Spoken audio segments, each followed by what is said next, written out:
Welcome to the Hawks Nest live stream show. My name is Brandon Kane, and I do appreciate you for tuning on in this game day. You could be anywhere, but you're here with me watching this Seahawks action together, or just listening to my scintillating play-by-play, whichever it is. I appreciate it. I thank you for that. And we have ourselves game day. We only get 17, maybe a few more of these if we're lucky, on top of our preseason action. So they're always very valuable experiences at that. And this is a game that you get nervous in by how comfortable you feel a little bit on the surface of it against this Giants team coming in, who is again having an underwhelming year once again. But they do remain dangerous. And it does remain a team that when the chips are down and when nothing is working and when your back is up against the wall, you can kind of throw anything you want at your opponent. It's sort of everything's in play, going for it on fourth down, trick plays, those type of things. So you got to be on your toes if you're a Seahawks team here. We still got to go out and earn it. You also got to worry about your team maybe, even though they're coming off that tough loss, it is a short week, and maybe you do come into this a little bit with the feeling of, we'll just be able to handle them at home. Home crowd, we got that. So you get a little nervous on this one, but Seahawks do match up well in this one. They are the favorites at home. It should be a good game, I'm expecting. And hopefully maybe our Hawks can be able to go out and put them away quickly. I thank you guys for all of you watching today. Let's go through just a little bit of the early action here before we get to little Hawkeyes pick here. My nephew and what he's got for this game. The Bears blow out the Panthers 36-10 at home. The Ravens but they're down, but they're driving with the ball, 1:56 to go in the fourth quarter against the Bengals, in a very entertaining opening game of the week on that one. The Commanders and Jaden Daniels continues to be very impressive, up 34-13 on the Browns with 2:28 to go in that one. 37-34. Jaguars up on the Colts with 12 seconds to go. Colts have the ball, but they're far out. It's not looking good. Bills 20-20, 32 seconds to go, and that one's looking very much like it's probably going to be an overtime one there. And no score in the action that just kicked off here in the late slate of games. We did have the Jets falling to the Vikings. So the Minnesota Vikings able to maintain their 5-0 start. Pretty amazing there. So Sam Darnold, 14-31, 179, interception. Didn't do anything amazing in that game against that tough Jets defense, but offensively against Flores, it looks like the Jets weren't able to run the ball. And Rodgers not able to get much done on his end of it. So that's our early slate. Early slate of games there. Make sure. Not a lot of great action in the early morning. Not a lot of games that were like, oof. There's a couple in there, but there were some ones like you're able to sit. I guess at least got Jaden Daniels to watch if you're watching the Commanders Browns, right? But the Dolphins Patriots, oof. Dolphins up 15-10. I don't know if either of those teams wants to win that game really in their heart. Not even in a tank way, just in a spiritual fashion. Herbicide, it's good to see you in the house. See Lord Nicholas, hello. Let's say my haze to everybody. We got about 7 minutes out from the start. Prime, how you doing? Young Bido Game, hello. Says can't watch the Seahawks without Brandon Hawks Nest. Let's go. We got Pumpkin. She's on point. She's ready. Let's go. And we do have Mafe out today. Surprised inactive is Mafe out, but Uchenna Nwosu is activated. So the Lord giveth and the Lord taketh away. Herbicide, what's up? Cool breeze, how's it going, man? Dizzy, hello.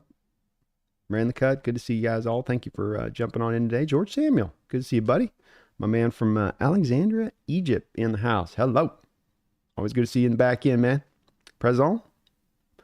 Manuel Rib, let's go. Let's get this dub, guys. Come on, team. Use that crowd noise today. Come out. Press down on this team quick. It's a team that's struggling. No Malik Neighbors due to the concussion. That's a big deal. That's the kind of player that they could kind of almost lean on offensively for a full day just to get him through, and he's out. Jalen Hyatt, the kid out of Tennessee from a couple of years ago, hasn't developed, I think, quite as well as maybe they would have hoped up until this point. And so get on them top early, get them quick, and just try to press down. That's the goal today. Flag Sabbath, good to see you in the house, brother. Brian Myers, hello. Possum Boy, what's up? Hans, good to see you guys. All my OGs in here. Let's go. All right, We missed, this has kind of been a thing I've been struggling to get out on the Wednesday weekly roundup show, but we can't miss out the, find out what my nephew has on his, of course. He may have psychic touch on this. He may not. We'll see. But I always like to get to little hawk-ass picks.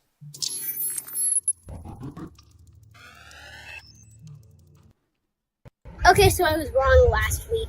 I still know this team. We're still ready to make some noise. Seahawks are going to own the Giants. It's going to be like this and that. We're dropping elbows. Seahawks dominate 37-7. Seahawks! All right. Nephew feeling pretty good about this. Niece feeling pretty good about this. I'm going to feel pretty good about this one. So still feeling that we can take this one and take it handily. We just got to not mess about. We just got to not be in that, like, you know, oh, wait till around third quarter. We'll click it in. We can turn on any time against this team. You know, come out with an energy to fire.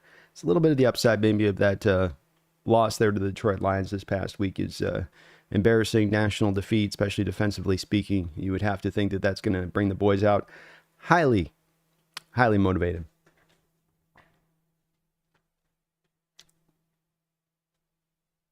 Next, I like little Hawkeye prediction. We'll get that one every week. That one with Pumpkin. Pumpkin let us down this week with her picks, though. I can't even show it again. It's so brutal. I don't know what she was thinking, but Texans get the win. They pull that thing out. There's 2 seconds left in that one.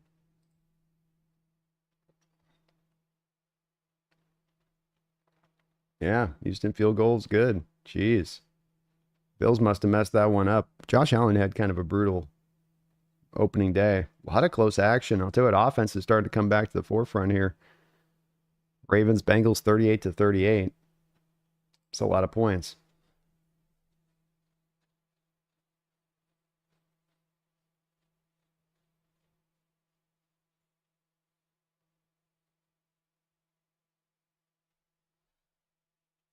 Yeah, Pumpkin's pretty chill about the Giants today. She's feeling a silent bit of confidence. Her prediction wasn't great, but I think that she just got distracted on the wrong salmon bowl and lost her psychic powers for the moment because the salmon scent was closer to one side. So I'm going to blame that as the reasoning on her pick. Guy got a 59-yarder to win it for the Houston Texans. Whoa. That's called a clutch leg right there. Better get a clutch tattoo on that leg. You hit that for game. And Texans and Bills. Two teams starting out really strong, I think, in the AFC. Bills have a little bit of weirdness to them a bit.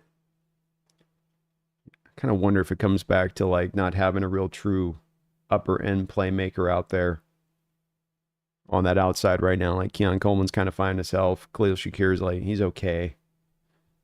They're trying to kind of put it together by a bunch of supporting parts out there is Buffalo. And yeah, you're talking about Devontae Adams sweepstakes and trying to get on that. If I was the maybe if I was the Bills, I might think about that. Kirk Bernard, how you doing, man? It's good to see you. We're a couple minutes away here from game day kicking on. We got I think it's 1:25 starts. We got a little bit of time actually. I wanted to go on a little bit earlier with you guys and just chop it up though. See what's up. Cardinals go up 6-0 on a touchdown. Kyler Murray, 50 yards. It's like, did he run that? He ran that 50 yards. Woo. Kyler Murray with a 50-yard scramble will take the Cardinals up on the Niners. And you talk about a potential opportunity today. Is if you have the Rams who are taking on a tough Packers team at home, and then you have the Cardinals able to take advantage of this 49er team today, you're in a very much a position where, yes, you're in great shape if you win the game to going into that Niner game.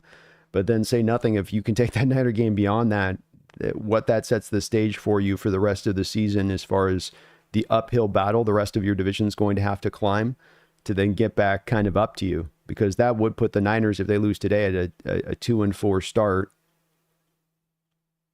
And the Rams, after today, if they lose, would be at a 1-4 start. Yeah, they'd be at a 1-4 start, and we don't know what happens next week with them, but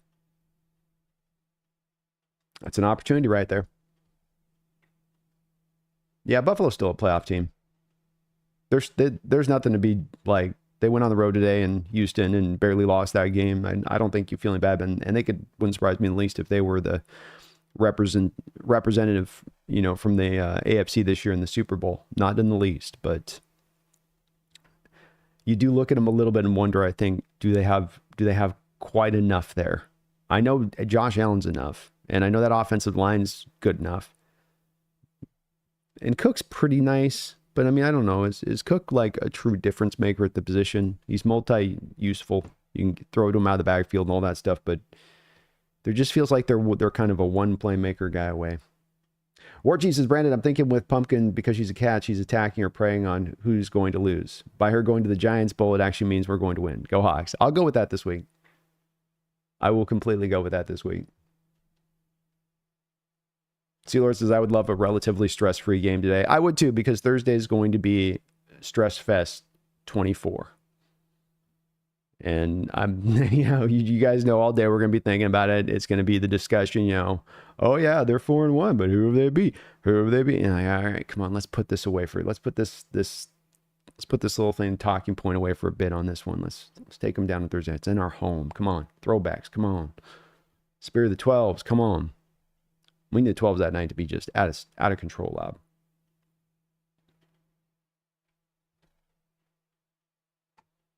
Yeah, go Cards. Gino's playing great.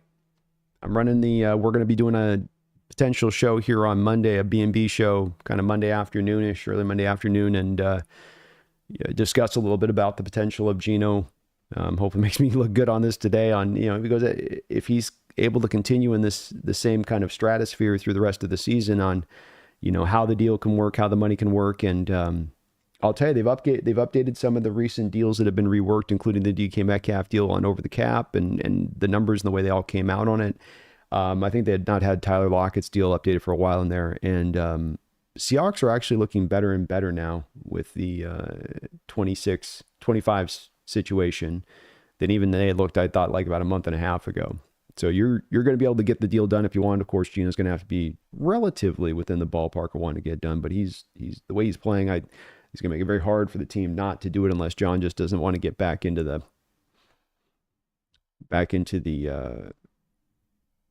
predicament of paying a quarterback 14-15% of your cap,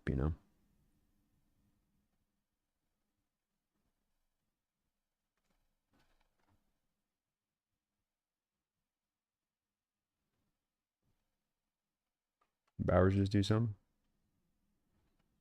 Bowers is good. Yeah, 2 catches, 60 yards already for Bowers. The Raiders are up on the Broncos, 7-0. Patriots able to take down. Dolphins fell to the Patriots, or Dolphins. I said it twice. I got that wrong both times. We're warming up here. We're warming up. We've got Dolphins do beat the Patriots 15-10. Jaguars able to outlast the Colts 37-34. A lot of high-scoring games today. Vikings 23-17 again over the Jets. And the Texans on a 59-yard field goal at the end, able to win it. Ravens and Bengals are in OT right now. And I think the 49ers are about to take over on their second possession there.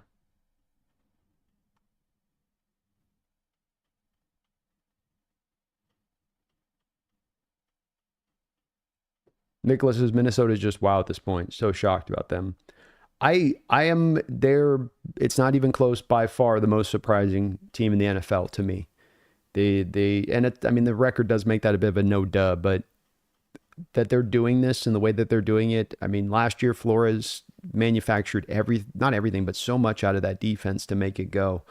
And they're a little more talented. They made a couple of key signings this offseason to kind of reinforce the ranks. But, J.J. McCarthy goes down. That was plan A. They're going to the backup. You go, okay.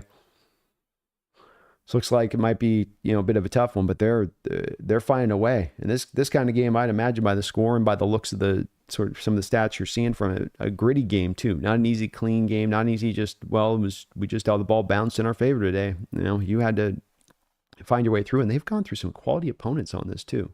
It's not just been easy guys to go roll through. All right, so what's going on here? We're almost there. Big Walt raising the flag. Let's go, Big Walt. I like the Orange Crush throwbacks. I mean, I might be unpopular in this one, but again, it's nostalgia for me as an 80s kid watching the Hawks and the Broncos in those jerseys. I think I always kind of liked those ones the best. I understood the update when they did it to where they kind of got those couple of Super Bowls, and you could see why it was more modernized, but there's something about the nostalgia of those Orange Crush jerseys.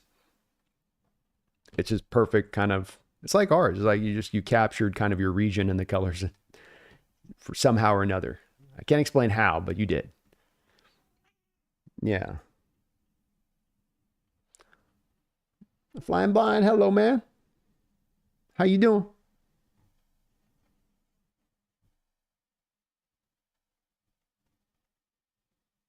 Happy Sunday, Brandon. Can hardly talk since storm in the field after Arkansas beat fourth-ranked Tennessee at home. Wow, what a great win there. And I have not had a chance to see the highlights on it yet, Flying Blind, to see how that was done. But as I understand it, kind of just bullied up on them.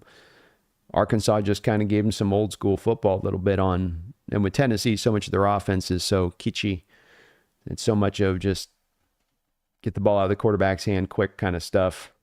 I mean, to the ultimate, even for college. I know that that's already a thing in college, but it's really a thing from that Tennessee offense. Makes it hard at times to evaluate the quarterbacks coming out of it. But Arkansas,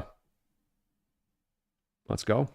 A lot of upsets. Vanderbilt yesterday on Georgia. And we've got some freak freshman receivers, by the way. Jeremiah Smith and the Alabama receiver. Holy mackerel. We're going to have to wait a couple years for those guys, but goodness. Randall McDaniel in the house. Thank you for the $5. Appreciate you, Randall. Hope you're doing well. Says happy Sunday, B. Excited to see the offense keep evolving. We get some reinforcements back. Love to jump to a lead, make them pass, and then feast. That's it. You don't want to let them hang around. You don't want to certainly let them get really a lead and start to feel themselves in this kind of game. And that is that back against the wall kind of thing going on from a Giants perspective. You come out of this game and you go 1-4 to start your season. It's very hard to look at that record, look at your team coming off this loss and what you have ahead of the season and think, well, we've got a chance. You get a win. You go to 2-3. You've got yourself into a spot where, look, things can still come together for us here. We can still start to maybe find our way. And Malik Neighbors will be back, and he's been dynamic for us. So you're giving it's a team looking and desperate in a lot of ways for hope, and you providing them that hope, or you shutting that hope down really quickly, running out in front, and just waving at him from behind and making a long day at the office for Daniel Jones, where he's having to drop back and throw way too much. They can't lean on the running game at all. I think this would be it's the obvious ideal a little bit, but it's the easiest way to get yourself to sort of the easiest style of victory versus those other ones where it can turn into a bit of an ugly fight through, especially if you're having one side of the ball struggling to kind of find itself against the Giants defense, for instance, could give our offense a little bit of trouble. They've got some guys on that defensive line that Burns, Thibodeau, Dexter Lawrence, those guys can give you some issues. It's especially with the issues that we've had in pass protection, and on the back end, they've got some guys that can cover. So we're still having to go out and get it, but boy, that'd be the recipe, Randall. That would be Grandma's old recipe on this Sunday. Please, if you could too, folks, hit that like button coming on in. Would appreciate it a lot. Got people looking for where to tune in to get play-by-play for Seahawks content right now. They're searching right now on YouTube. You hit that like button, they see me. Anybody see the Arkansas fans carry the goalpost through the town and throw it in the river? They've taken it. Used to be just tear down the goalposts. Now you have to do some extra thing with the goalposts. Like, we took it to the top of the biggest skyscraper in our city, which is a college town. So we're talking 40 stories. And then we put it up there and we draped it over the front. Why? Because we won. But why? Because we won. Or throw in the river. We threw in the river. Okay, now we got to get another goalpost. Yeah, but we won. Hey, I'm with it, They're college kids. They got all that energy. Let them roll with it. John says, for eons we have waited. Shields shall be splintered. Swords shall be broken. For it was written, that a band of Hawks fans shall come together upon this day, the day of the Hawk, and we shall sail the ramparts. Let's go. Well written, John. I love it. And smite the giants as Goliath smote him with the mighty sling. Gino shall sling a giant on this day. Well said, man. I appreciate it. Let's go. You know me, man. Get me hyped. All right, we got about the kickoff here. Looks like the Giants are going to be kicking off. Randall with another $2 dono. Thank you, Randall, for that. Says, looking forward to winning the turnover battle. Get a couple turnovers today. Play a clean game on the offense. That's one of those, this kind of stat in this game, as much as any, can really kind of determine the fate, to steal from John there. Determine our fate a little bit today. And that will go through the back of the end zone. Be taken out here at the 30-yard line for your Seahawks to begin the action here. And thank you again, Randall, for that. Again, John, too, man. Well said on that, man. Let's go. Give me hype, John. Let's smite this giant Goliath. Take this big dumb thing down. All right, first down, Geno and shotgun, 3 wide to the far side of the field. Giants showing a blitz right out the gate. Quick throw, catch, Geno to DK. DK dropped it, had it in his hands. It's a comeback route there. Geno's got to throw a little bit fast with the pressure coming from the Giants right from the jump. And it was right on top of DK as he turned around. And DK just couldn't reel it in there. Got to pull that one in, DK. Second down.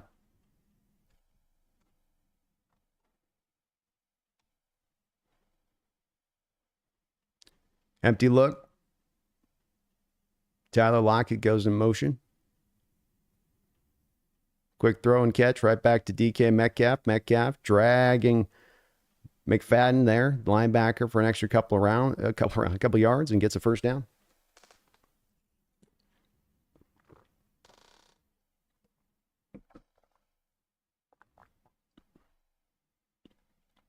Got to hurry up here from Geno. 3 wide, far side of the field. Walker in the backfield with him here. It's just that semi-hurry up where you're running up tempo, trying to just see what the Giants are going to do, liking the personnel looks you get from them.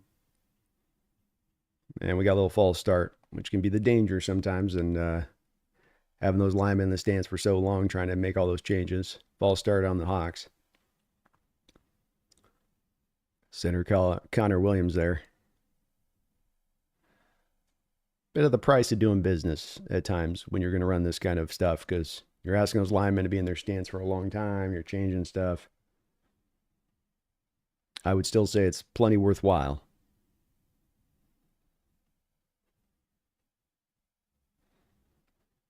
First and 15. Pitch play out to Walker here. Gets away through first couple of tacklers there. Able to just kind of scrape through for a couple of yards. Not much to be had. The Giants did a good job of forcing the action into the backfield. Second and 12.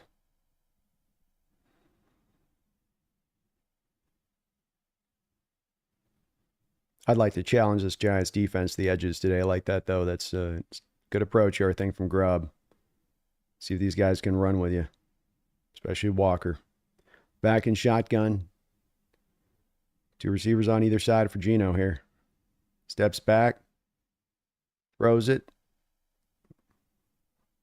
Ball be knocked away there by Elliott.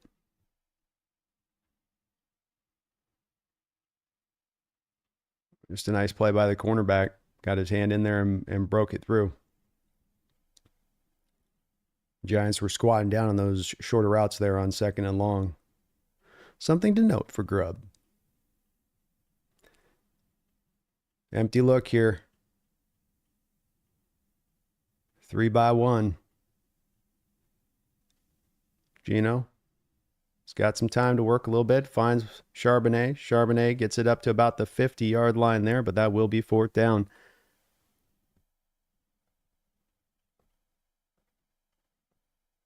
Seahawks haven't had a ton of success this year on those 3rd and 10 pluses, and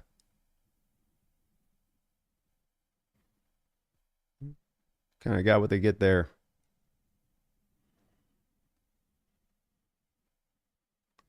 Dixon comes out to punt here for the Hawks.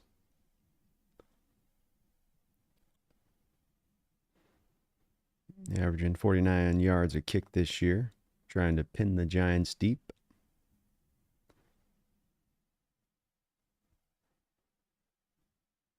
Looking good. Get down there.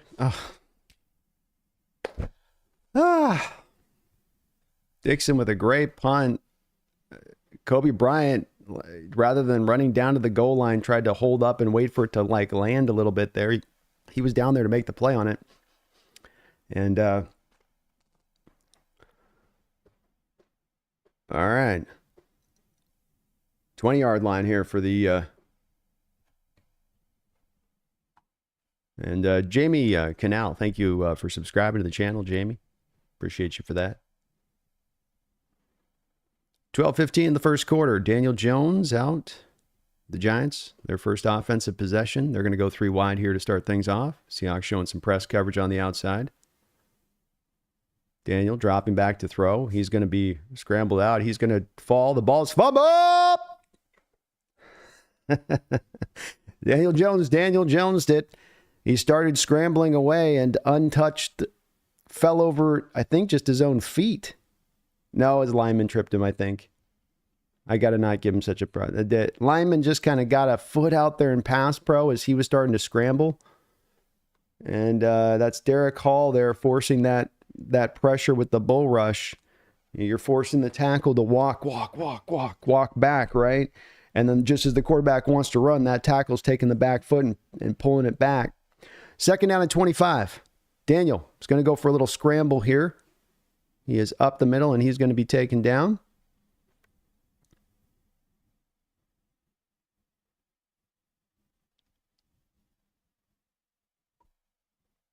It's going to bring up 3rd and long. Short gain for Daniel Jones. The Giants going to... 3rd and 17. Come on, 12s. Come on, 12s. Get loud. Get loud. Giants 21st in the NFL in 3rd down conversions this season. Seahawks showing a 4-man look. Pressure's coming. They're going to go with a little screenplay here out in space. And they're going to get this. Oh my God, the screen's going to work. You didn't even bring a blitz. Seahawks were completely unprepared for it, though. I mean, that's what the Giants are going to do today. This is going to be the big part of their attack. You've got to build this into your defensive understanding of what's going on. They're not going to try to push the ball up the field. And another missed tackle there out in space. Kayvon Wallace had a chance to bring him down short of the 1st down. Boy.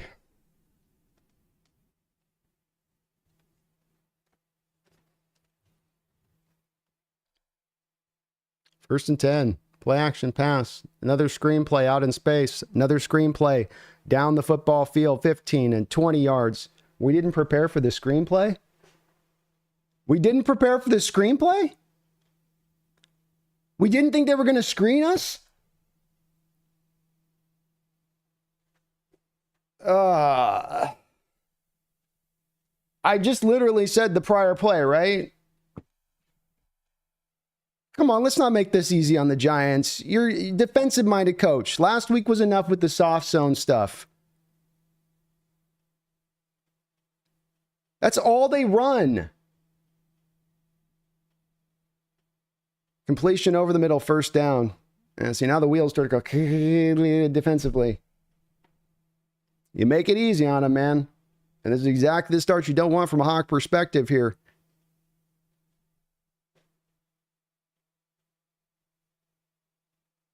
I don't know how you don't come into this game prepared for the screen pass. And this is, okay, twice run now. Now we've got an opportunity as a coaching staff to go back and let's have our meeting of the great minds, of the smart minds here now. And we don't need to be running. Let's prepare for the screen now. They're going to run that a lot today. Let's check. Let's build some checks in. Do we have ways to deal with it? Handoff inside. 4-yard gain.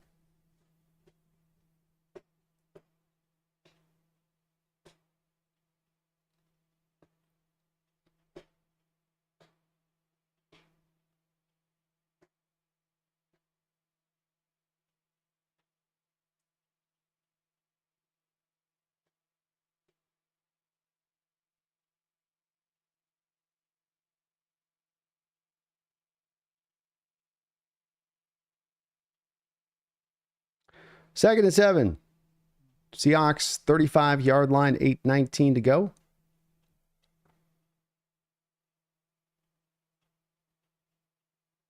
Handoff.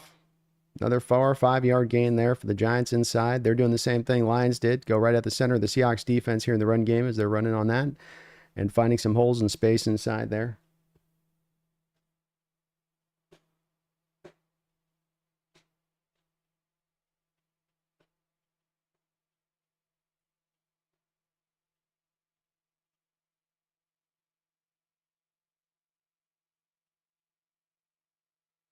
Third down and 1.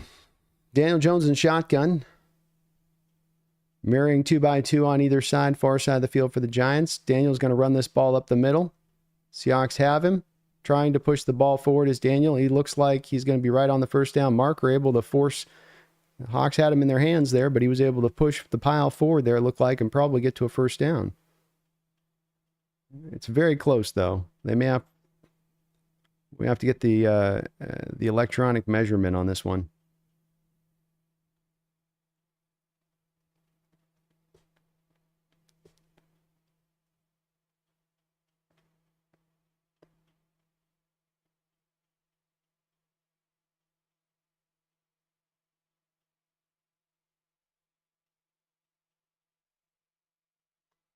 And they are bringing out the chains here to measure. Well, looks a little short to me here. We'll see.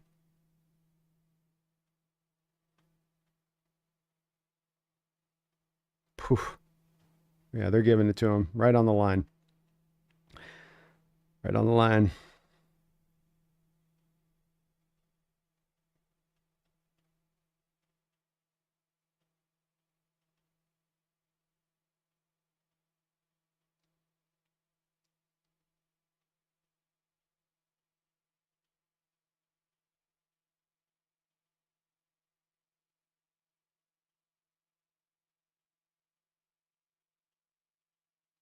First and 10, pistol look formation for Daniel Jones.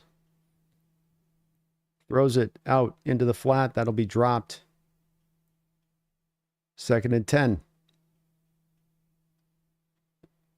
Barry Soy Toro, thank you for the $20 donation. Barry, OG's in the house. Good to see you.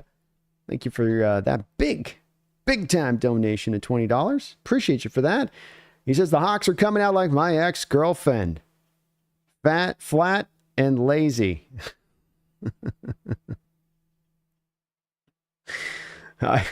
It's a little bit to start things out here. Let's see if they can hold this drive down. But yeah, that's been a bit of the beginning here, hasn't it?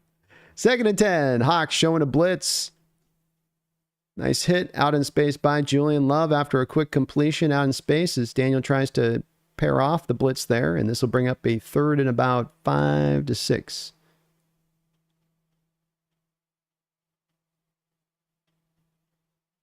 Good job of tackling in space there by Julian Love.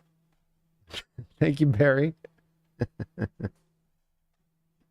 Flat and lazy's never good, no matter where you apply it in life, right? All right, 3rd and 7. Seahawks showing a blitz again here. Witherspoon. Dan Jones picks it up.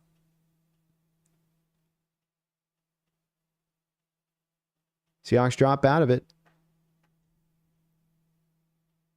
Ball is completed. Very close to the first down marker there on Trey Brown. Looks like he is going to be a little bit short.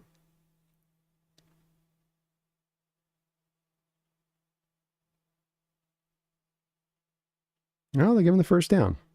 Okay. Nice mark there from the officials.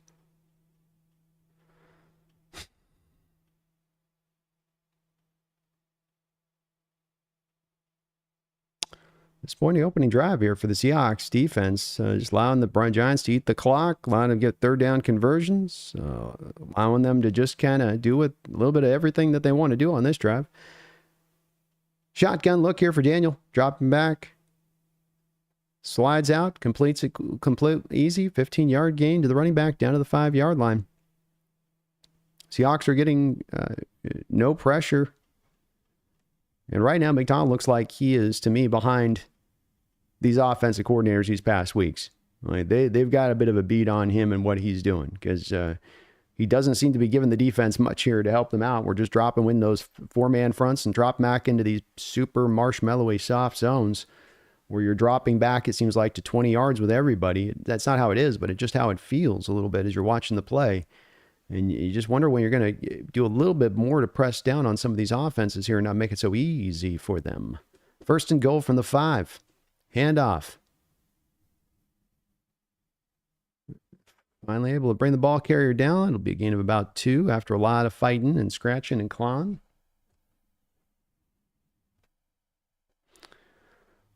Long drive. We already are down to 4 minutes and 20 seconds here on the play clock here in the first quarter.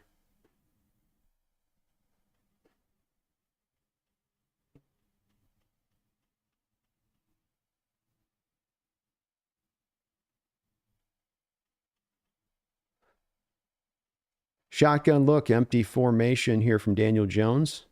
5 wide.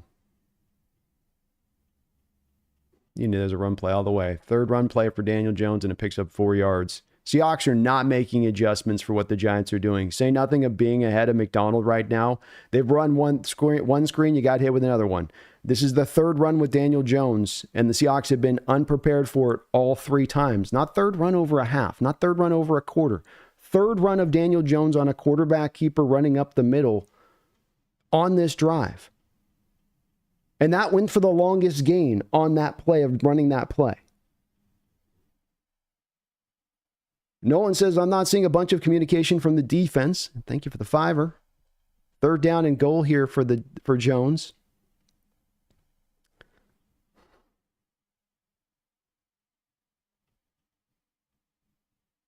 And right at the goal line, it'll be stopped here. We got a 4th and goal now. Great job by Baker there to get over there and make the play and stop the running back in his tracks.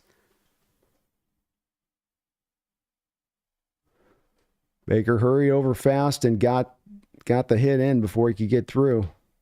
This is right at the goal line. 4th down and goal. It comes down to this. 2:45 to go in the first quarter. Hawk fans getting loud.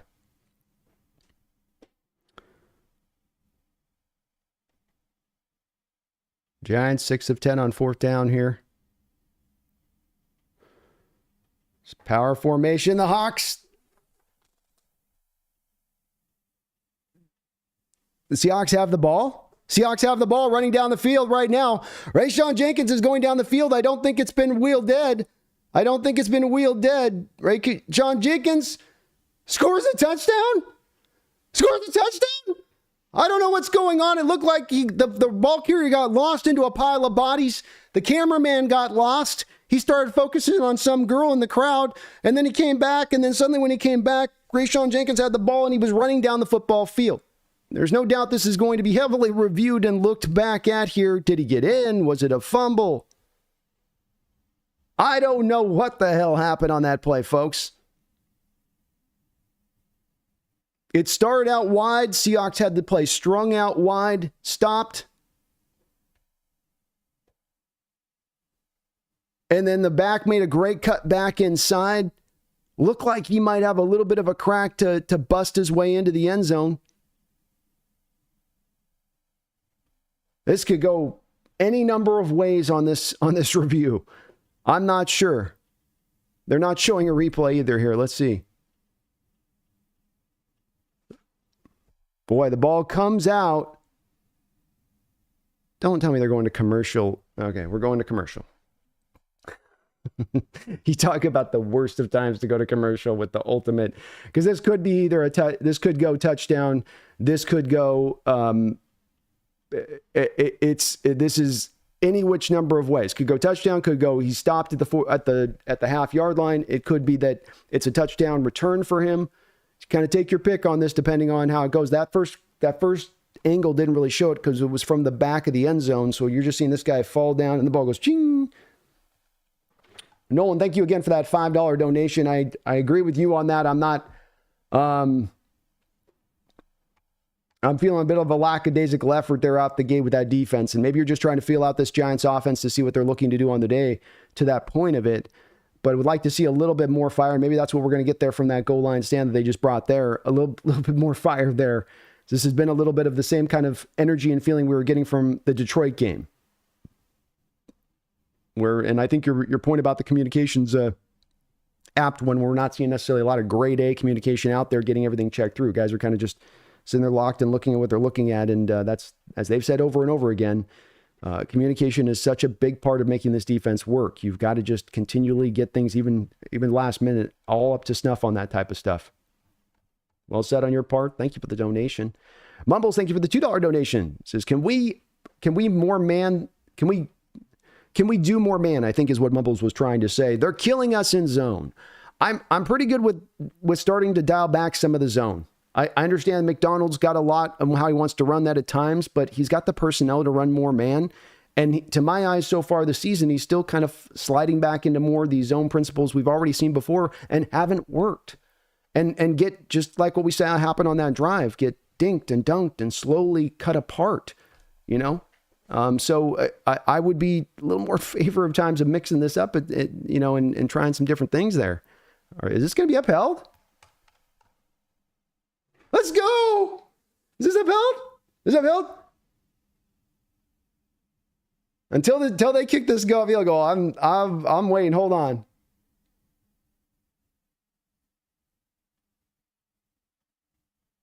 Oh, we got it. Let's go. Yes, exactly, Herbicide. Thank you, NFL scriptwriters. The kick is up and good. You talk about a turn of fate. You talk about a turn of fate. Are you watching this? Are you watching this? Oh, wow. I'm just seeing the replay again for like the second time. I mean, you talk about when they say the game, and you guys know it's these kind of cliche phrases that people always hate. You know, you build in the trenches. You build in the trenches. And then you also hear about people telling you that it's a game of inches, not a game of yards, not a game of feet, but a game of inches. And in that kind of play, you see, and I haven't seen the replay enough. They haven't given us that, usually they give you the microscope angle there with the tick, tick, tick, tick, tick, tick, tick. They're not doing that on this one. It's like, but as a game inches go, an inch further, that ball crosses the plane before the fumble happens. You've got a touchdown. An inch behind, it's a fumble, and you've got a return fumble for 102 yards back for Rashaan Jenkins. It is a game of inches at times, and don't think that this is not going to be an exact coaching point this upcoming week for Mike Macdonald when he's talking to this defense. Okay, you sucked ass on the first drive. Okay, you let Daniel Jones give it to you. Okay, you got hit with back-to-back screenplays on the exact play, on the exact style of screen. Okay. But it's still a game inches. Still a game where at the end of the day, you find that persevering spirit there at the goal line. You buck up, fourth and goal, and you make a play like that, which even in the early part of the game in this first quarter, that's a game-changing play. That's a 14-point turnaround in that moment. And as we started at the top of this show, a big part of this game is you being able, if you want to really just try to get on them early, get them put away, is being able to get on top of them like this. Obviously not the ideal way of doing it, but I'll take it. What a play there. And I've seen only the replay twice, so they keep going to these commercials every time. So we'll maybe see a third wrangle at some point on this that gives the real clear view of it, because I'm sitting there still trying to, I'm like the Zabruder one on this one, Enhance. Trying to minority report this thing,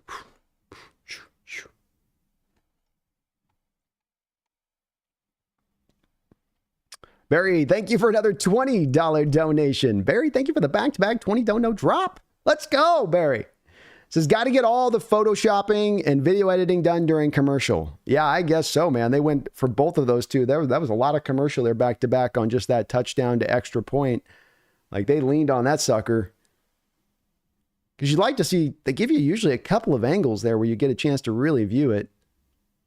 And this is going to be taken back up here. Nice job. Great job by Myers there. He kicked that at such a funky angle that the returner got caught in between. Probably didn't really want to bring it back out, but then was like, all right, I'll bring it back out. And it was the helmet. It's a helmet of a Giants player. a helmet of the Giants player is what caused the fumble. A Giants player's laying on the ground. The Bellinger, I think, is laying on the ground. He's been knocked over there by, I think it's Dodson's knocked him over. And as the running back's falling to the ground, the ball bounces off the helmet of that player. Daniel Jones is going to throw this ball out into the flat. Devin Witherspoon out there in space to make the play quickly for a 1-yard gain. Nice job out there by Spoon. Play looked like they might give you that freebie 5-6 when the quarterback rolls out of play action there. But Spoon closed quickly and cinched that down for only a yard gain. 1:47 to go in the first quarter. Seahawks up 7-0 here.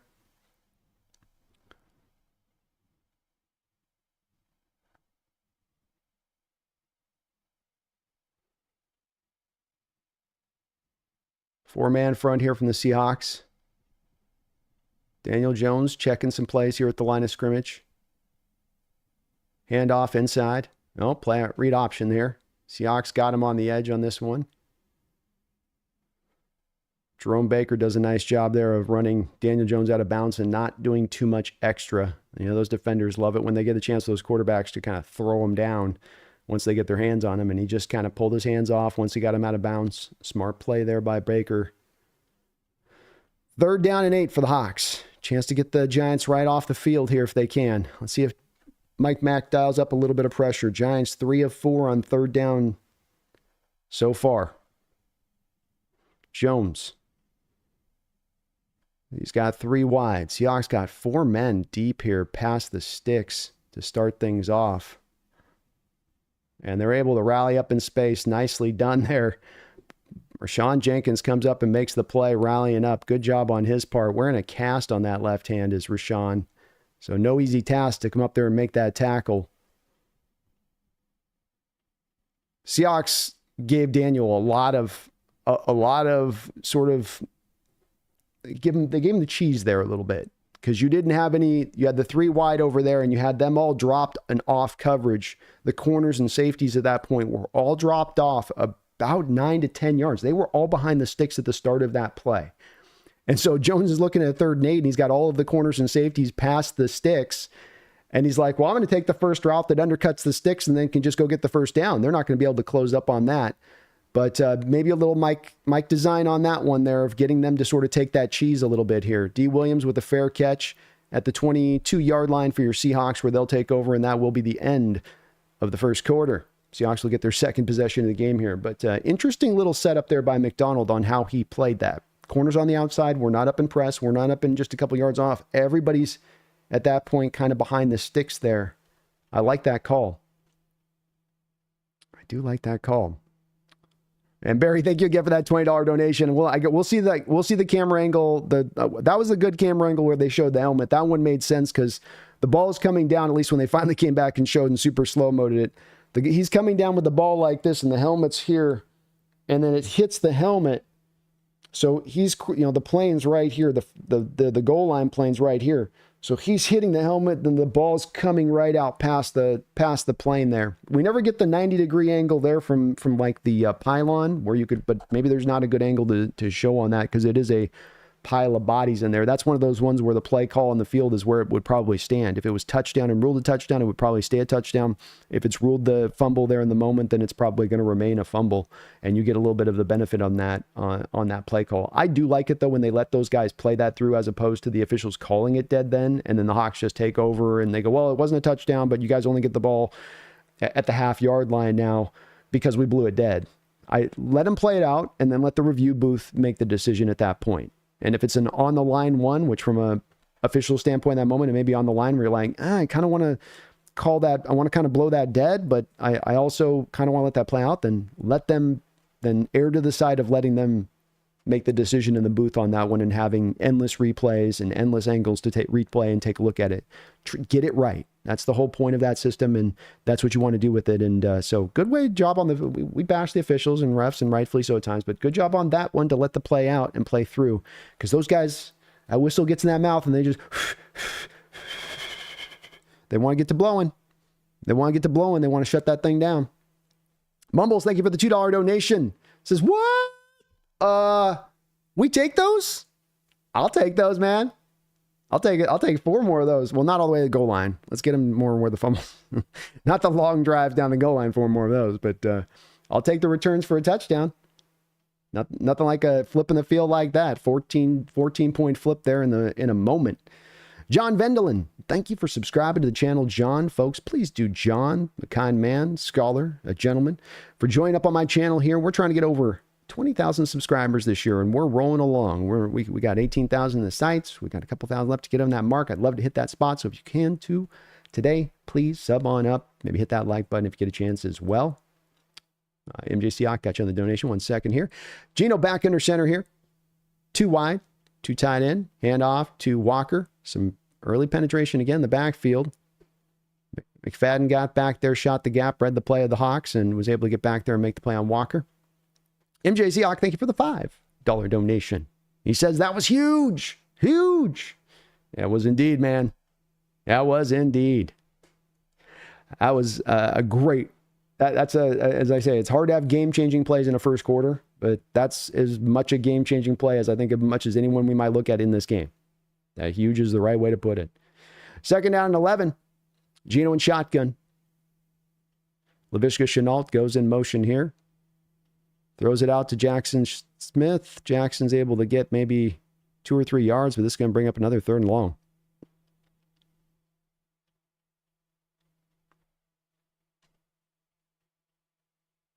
Third and 8. 3 wide to the far side of the field.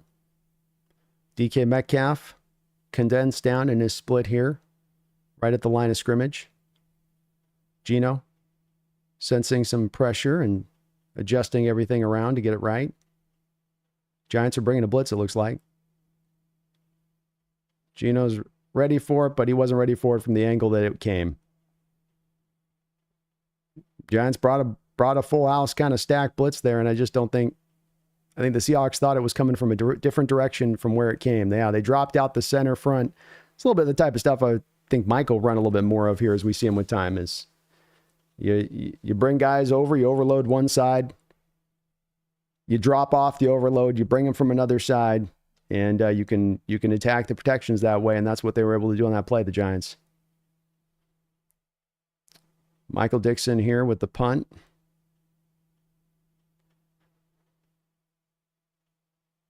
Nice job on the coverage unit. Oh, great job there. Nice job by Trey Brown. He got down the field clean, was there to be in position, timed it perfectly so that as soon as the punt returner got the ball, he brought him right to the ground. Great job, Trey. Barry Satoro, thank you for the $20 donation. Barry dropping the triple twan. Let's go. Let's go, Barry. He says, I love being wrong like this. Let's go, man. Hey, I think your comment was true before, and I think it was right. I think the team bucked up there at the end. They got the opportunity with the 4th down stand there where they go, look, as bad as this drive goes, we got to stop here. It's clean. We've wiped the books if we can get the stop right here. And they did force that ball carrier back inside. You know, that play's supposed to be a wide zone initially. You're forcing it back inside by some of that penetration to get it into a place where he's trying to scramble to get it across the goal line. And then some of that scrambling to get across the goal line, perhaps the ball security started to lean out a bit on him, started to get a little bit shaky on him as he started to kind of go to that way of it. And I think that it played. So you made it happen. It was certainly helpful to have that helmet there at the spot, but you also made the play happen and getting that stop. And I still think you're probably right on what we were seeing a little bit from there at the start of this and in that energy of it. But they came back on that second drive. That's more like it. Mike dialing up a couple of things. Doesn't always have to be in blitz. Let's not just sit in the front 4 and show them a front 4. And they always know the front 4. We just saw with Gino and the boys how difficult it can be if you're going to show them sometimes some of those more stacked boxes. And right now we are a very light blitzing team in this NFL coming in this game. And partly because you haven't had to be, because you've been able to generate the pressure on your own. But wouldn't mind to see it from time to time as well, here and there, right? Just a little bit to help them out, especially if things are starting out a little bit rough at times defensively like they were last week. Barry, though. Thank you, man, for that donation. I appreciate you. Nolan, thank you for a $10 donation. Nolan says, nice of the NFL script writers to take another commercial break to give our defense a little bit of a breather. Well, that's true here, man. I mean, our defense is definitely getting a little bit of some chance here now to, all right, wait, we're right back on the field, but another commercial break? Okay. I can go to the oxygen. Can I go get some oxygen too? Do I got time for that? I do? Okay. There's still a commercial? Yeah. All right. Can I go get a hot dog? Yeah. It's just right up there in the stands. Can I? Okay. It's a bit like that, isn't it, Nolan?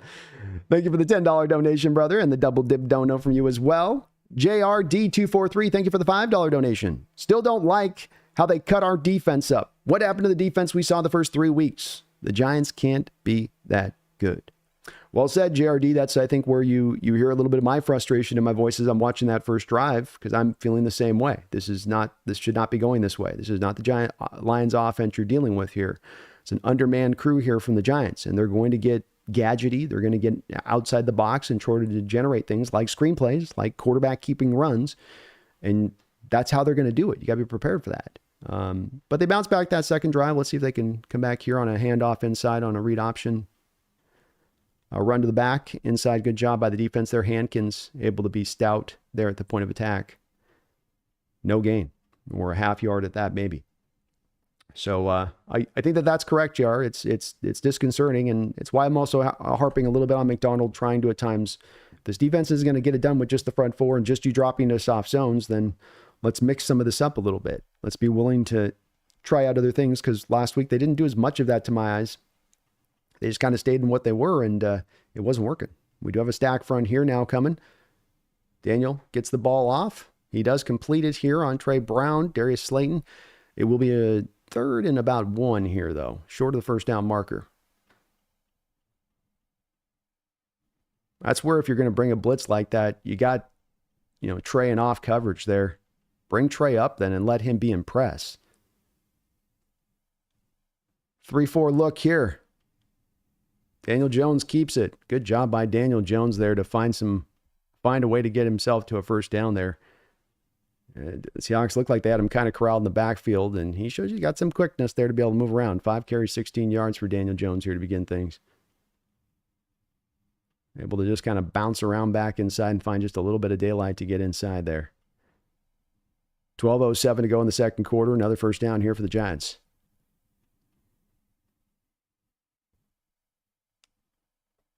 "31-yard line, their own territory." Daniel doing a lot of checking and changing calls in that stadium right now.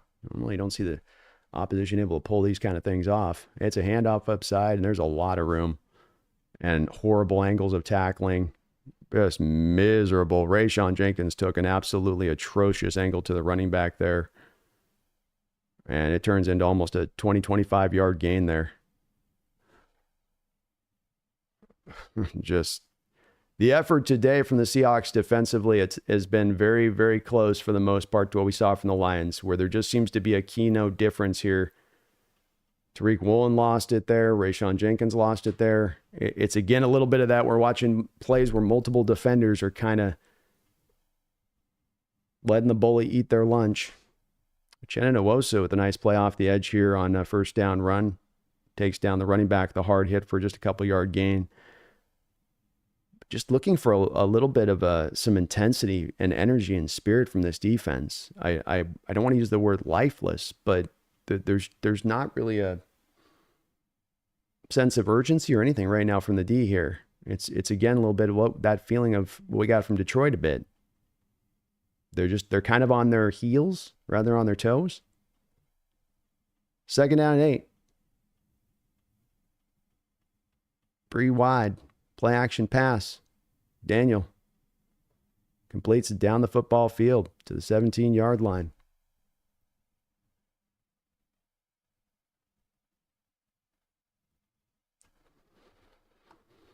Chris, thank you for the $5 donation. He says, and that's why the Giants are the Giants and the Seahawks are the Seahawks. Some got it, some don't. Love that every blade of grass philosophy.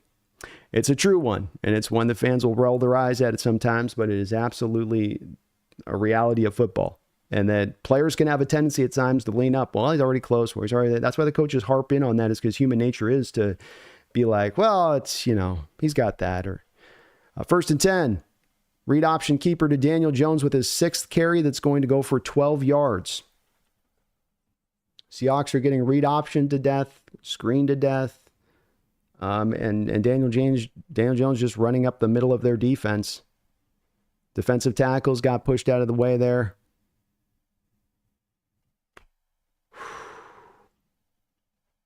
I'll tell you this, right now with this defense, the way they're playing is not a defense going to be a win or lose in this game is holding up against a Niner team at home or not. First and goal, 7-yard line, play action pass. Daniel Jones completes it easily, touchdown. Giants walking up and down the field on the Seahawks just like the Detroit Lions. No problemo, Wan'Dale Robinson.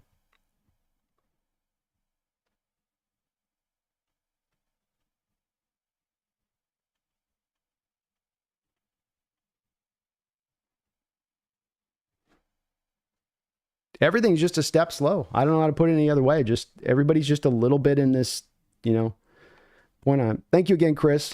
Sorry, a little behind the donos. Let me catch up here on this. Mumble saying for the $2 donation says, oh, hey, the defense is back. Neat.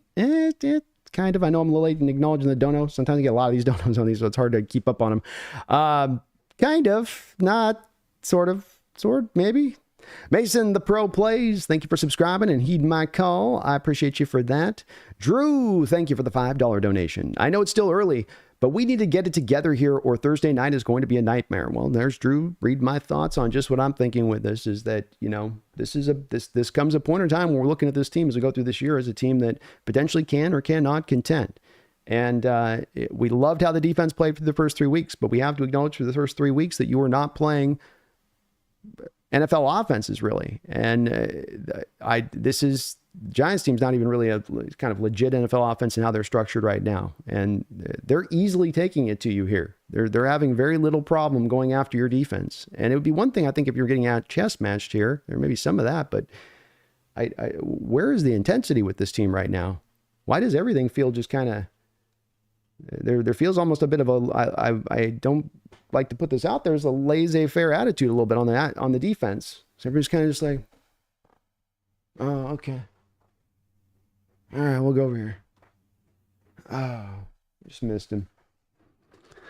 Come on, Mike. Light a fire. Light a fire.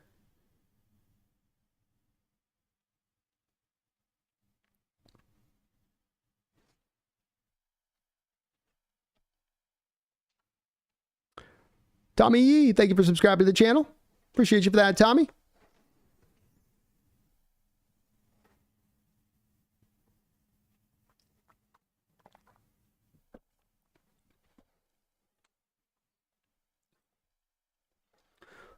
Chris, thank you for another $5 donation, Chris. They're not setting the pace and enforcing their will. They're reacting, not anticipating. Let's get ahead of them and dictate this game.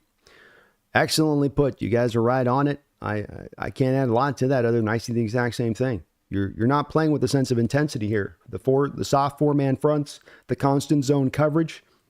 You're going to bring a blitz, but then you're going to have Trey Brown back 9 yards off in coverage and then not think that that's giving Daniel Jones an easy open door to then go attack from when you do attack him with the blitz. It's not making a lot of sense at times watching the scheme in the last couple of weeks, which is wild because through the first 3 weeks, and I understand the level of opponent's different, but the games you called were also a little bit different. Here's where we see you're a defensive-minded head coach. It's one thing if you're running a lot of complicated stuff and there's miscommunications and guys are blowing assignments. It's another thing when you're just kind of playing things straight up and you're doing the same thing our prior defense has done in recent years. This is why we're all a little bit frustrated when we watch that because we've seen that for the last many years. We're going to line back and stay in soft coverage. We're going to drop our cornerbacks off. We're going to sit. What are we doing? What are we doing here? This is not successful. This isn't, we've been down. We've seen this story many a time. All right, here's the kickoff. Game is tied here where Geno Smith and the boys will take over after a relatively short return by Laviska Shenault with 9:04 to go here in the second quarter, tied 7-7.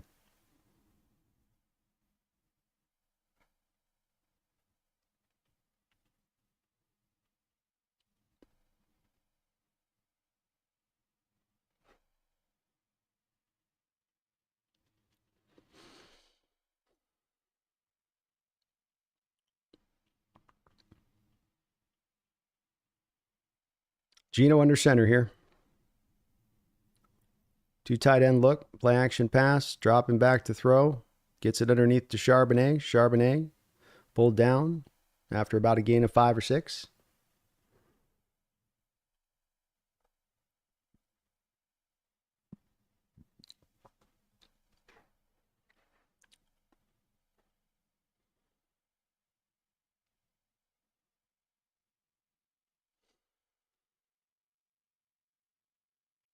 Second down and 3.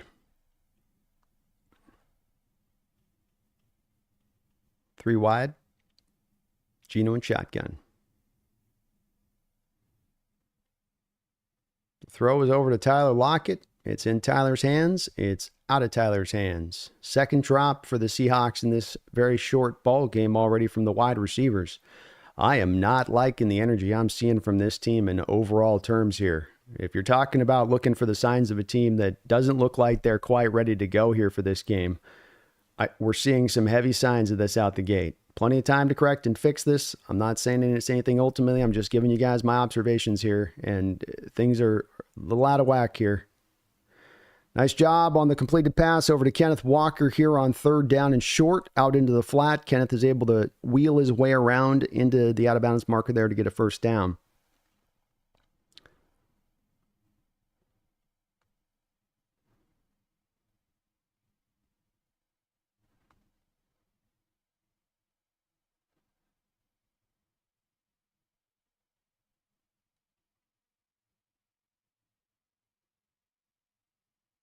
Shotgun look, 2 tight ends.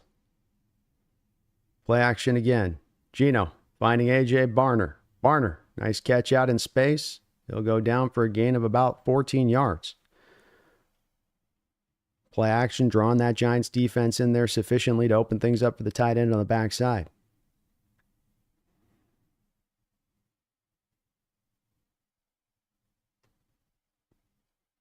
I like to. It gets Gino some of these quicker throws here at times.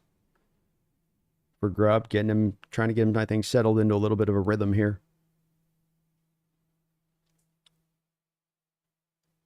First and 10, Seahawks just on the Giants side of the football field around the 50-yard line. Gino back in shotgun. 2 tight end look again here. Gino looking. Throws it out to Charbonnet. Kind of just dirts the throw there. Incomplete.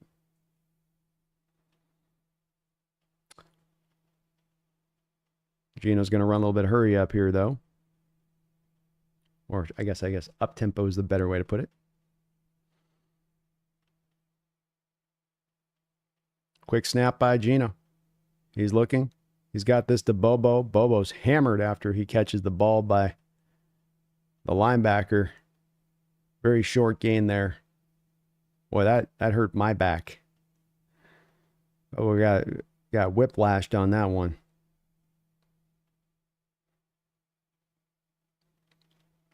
Third down and 7.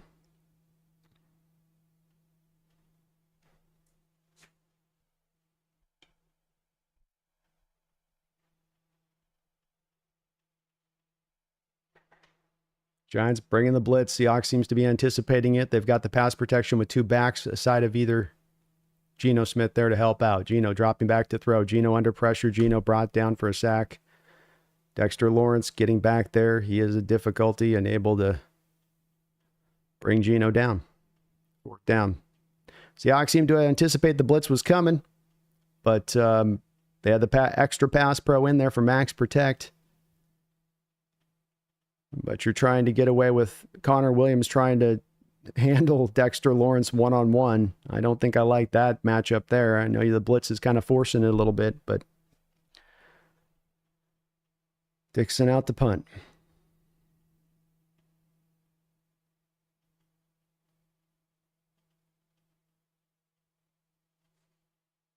Punt returner bobbles it. Able to reel it back in and take it back to the 21-yard line. Mumble says with a $5 donation, and thank you. So where's the heart? Defense, you don't need to pretend to be the cowardly lion. We aren't in Oz anymore. Well said, man. Well said. I'd like to see some more of it from them today. We sat through a game of the Lions last week in the same way. We've sat through so many games of this where the defense can somehow for the past few years, no matter the talent you have on the field, just completely falls apart. And it's got no resistance on any way to provide. And at the very least, they've gotten that turnover, which does factor so huge in this game. But you're going to also need to defensively start to dial this up there a little bit pretty soon. Because the offense is not exactly humming on all cylinders here through the first 3 possessions against this Giants defense. Nolan, thank you for another $5 donation and a $2 donation. He says, with how pissed Mac was last week, halftime meetings might get very spicy. Go Hawks. Well, go Hawks, Nolan. And I don't know what he's got to do to light a fire at this point, from it. But, the players just got embarrassed on national TV. You would have thought that would have been enough. And that throughout this week, that would have been enough to have them out here playing with a certain sense of energy and poise and urgency, and not quite seen that so far. So plenty of time for that to happen, of course. I won't get too overly negative about it, but it is frustrating to see against a Giants team that is not that good. This is not a good Giants team. This is not an offense that's loaded to the gills. This is not like what we were dealing with last week with the Lions. And you are at home as well. It's wild to watch, too, in the stadium. Daniel Jones over there just communicating away prior to every snap, everything he wants to do on his defensive line. When were quarterbacks able to do that in our stadium? How's he getting all that communication off if we're super loud in there? I'm not trying to go after the crowd either, but it's all around just frustrating to watch a little bit to begin things. Haynes in at guard, says Nolan.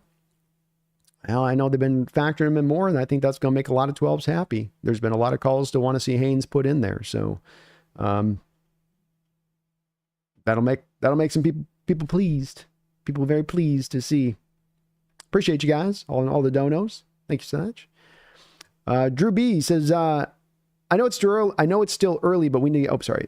JRD said with another $2 donation. Thank you, JRD. Did we bring Pete back to coach this game? I don't know, man. I saw it from the same thing last week. I thought with Mike McDonald, we're getting stacked boxes and we're getting creativity and we're getting, somebody at the forefront a little bit. And I know he's got to onboard the scheme and they've got to get the basics down before you can teach the advanced stuff. And maybe that's what this is. But you're not running a lot of stuff to confuse Daniel Jones here. You're not making this hard on any of these quarterbacks right now. That's part of why they're having this success. First down run here. It'll be a gain of about 4 yards or so. And that's why we go back to some of us referencing to this Pete stuff, because that's what we were doing with Pete. It's drop the front four. It's off coverage with the corners. It's dropping to depth in your zones. It's dropping to tremendous depth into your zones.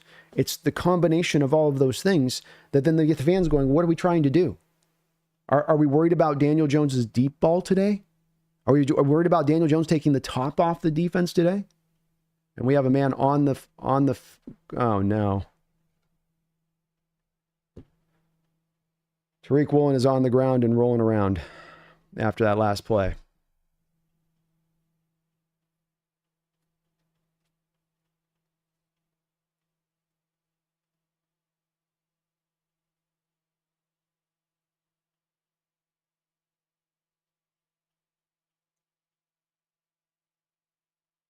Goodness. Boy, this game's not going the way we wanted it to start out. Tariq Woolen went down. Tariq Woolen was writhing on the ground, and then they went to a commercial.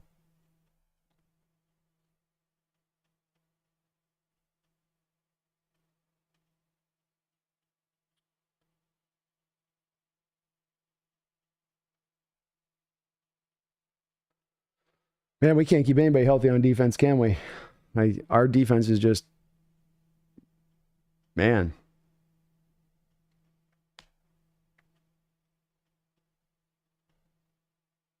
I don't know if it was a cramp. It didn't look like cramp when it looked more like, I don't know what it looked like. He looked like he was in pain. Hopefully he's okay.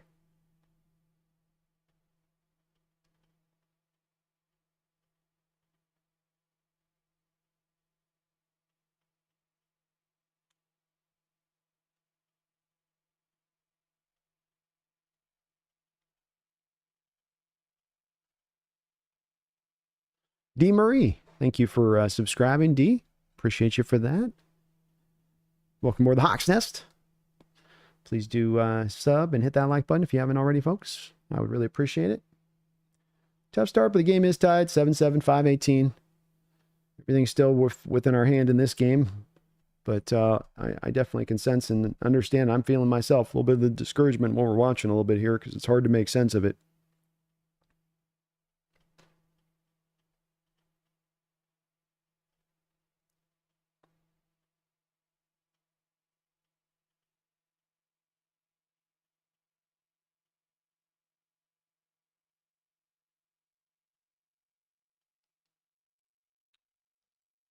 Well, a lot of commercials here through this game.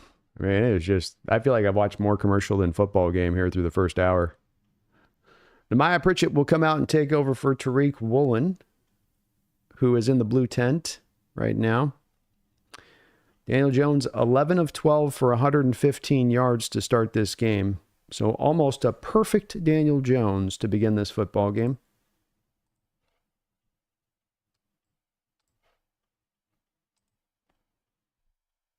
He did walk off the field. That's encouraging at least. 2nd down and 7. Baker blitzed. Another missed tackle there in space. Be a 1st down. Rashawn Jenkins trying to wrap up. He's playing with the cast on his hand as everybody's dealing with some kind of injury, it seems like, in this defense right now. So he's trying to be a warrior with it. Just can't get his hands around, though. Can't wrap up with it.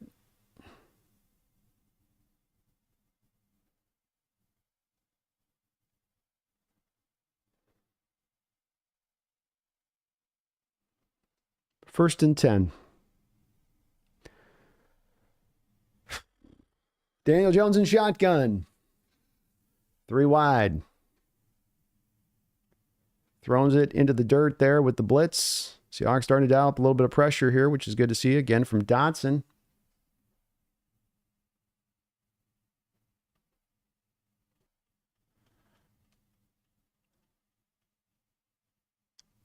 Second down and 10.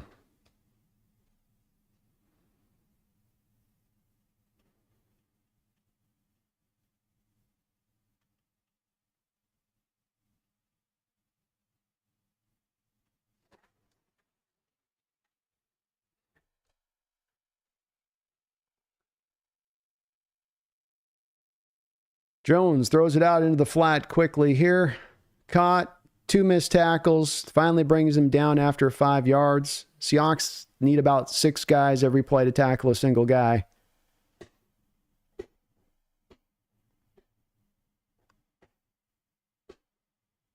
Third down.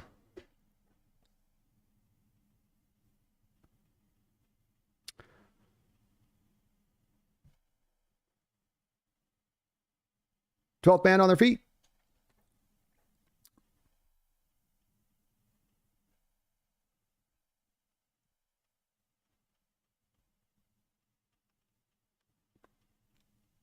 Third and 6. Dropping back to pass. Daniel Jones under pressure.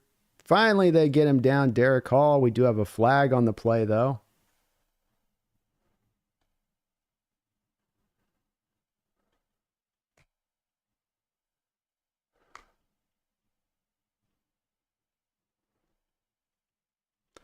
Defensive holding on the Seattle Seahawks. Automatic 1st down.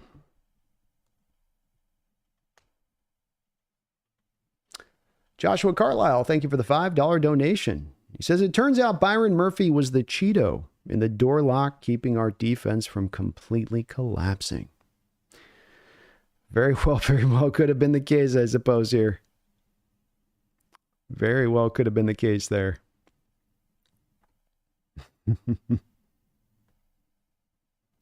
Thank you for the donation. 1st down and 10 for the Giants. Having their way with this Seahawks defense today. And Trey Brown, or Nehemiah Pritchett, filling in for Tariq Woolen, quickly gives up a completion there to Darius Slay. That'll be a 14, 15-yard gain, 1st down. Daniel has it all working. It's reminiscent again of that Detroit Lion game last Monday night, where whoever they want to throw to, I mean, he's not working just one guy. He's peppering the ball all over the field, whether they want to run or pass. It's all working right now. It's working.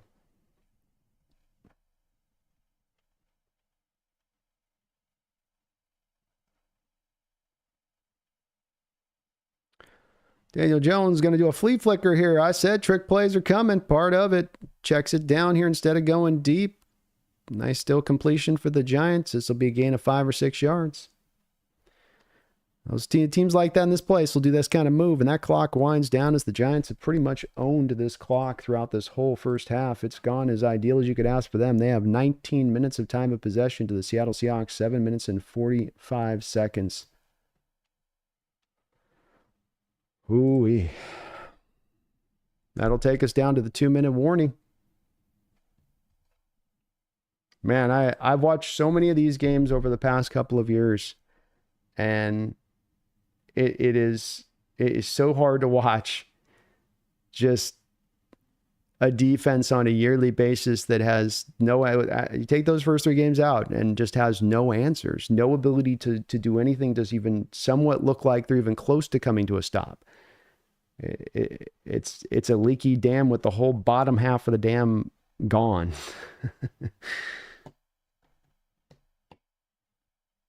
Thank you again, Josh. Very well said. Maybe Murphy was that Gino in the door lock. It very well may be the case here. Nolan, thank you for the $5 donation, Nolan. Appreciate you for all of your support today. That's like third or fourth dono drop. I thank you for that. He says, love the NFC West roundup, B. Jake is a combination of a delusional and insufferable to listen to.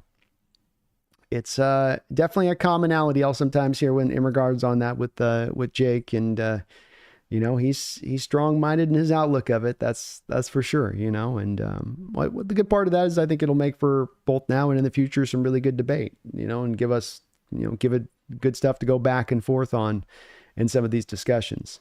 But thank you, man. I appreciate that. If you guys don't know, I'm doing the right now weekly NFC West Roundtable guest appearance over there on a weekly basis on Tuesday. It's a whole different channel from this channel. It's NFC West Roundtable, not Roundup, NFC West Roundtable, excuse me. So love going over there, having a blast doing it. Maybe it's gonna be a little bit rough this week though at this pace. Oh my goodness. Oh my goodness. Thank you guys too for all the donations. Very, very kind of you guys. Hard to watch these games, but you guys are always here and showing your support here, and I really do appreciate that.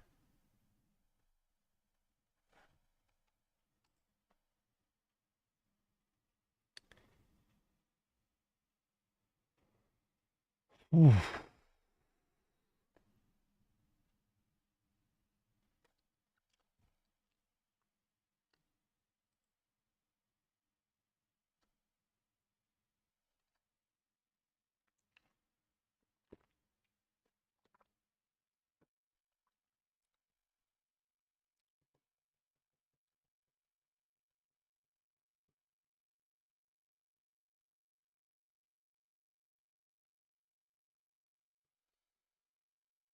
Freak Woolen back in the game. Thank you for mentioning that, Jake. I did just notice that too as well. That's a good sign. He's able to get back out there. We got a 2nd and 4 for the Giants. 2 minutes to go in this half, both teams with the full allotment of their timeouts. Giants and Seahawks territory at the 35-yard line. Jones checking into a different play all the time and ability to communicate everything clearly in the stadium today that he wants to communicate. Handoff inside, bounced outside, no one near. 2 missed tackles. Got him down the second tackle there. First down. Daniel checking into the run play whenever he sees what he wants to see from the Hawk front, and that's worked a couple of times today from the Giants' perspective of things.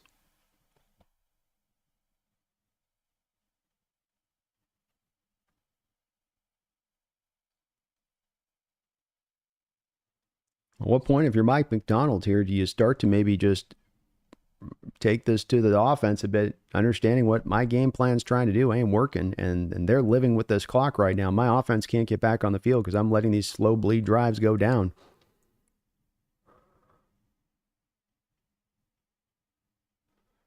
Second down and 10 there, kind of a broken play. I think Daniel Jones' primary target ran into a Seahawks defender down the field. 1 minute and 13 seconds to go in this first half.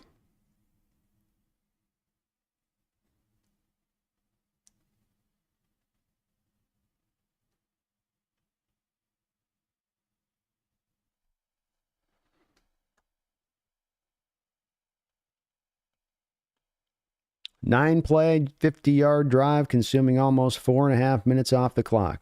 Giants at the 28-yard line here, 2nd and 10. Another handoff, another missed tackle, another missed tackle. Still can't bring down him in the open field. It's quarterback. Seahawks did not bring their tackling hat today.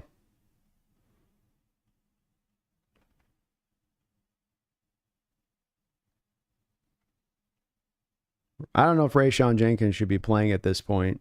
He doesn't seem to be able to tackle with that club on his hand. He's had a couple of misses.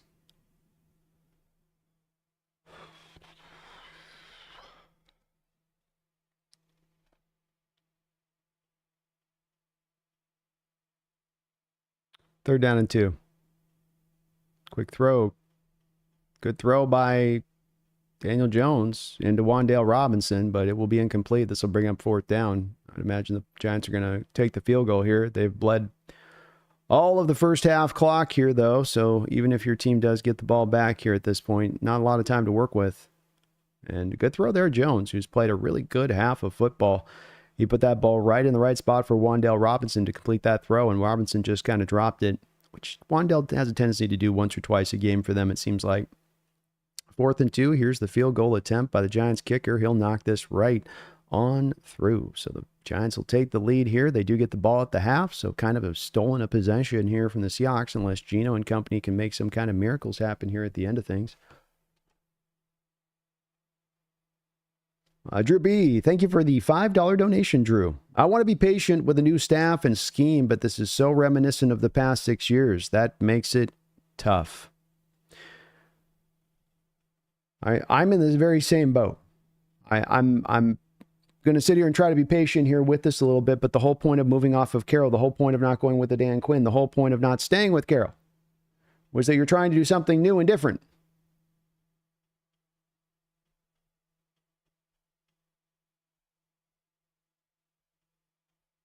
It does look so much like the old, and I don't get it. I don't understand the coaching tendency that exists in this league now of everything's just safe. Play it safe.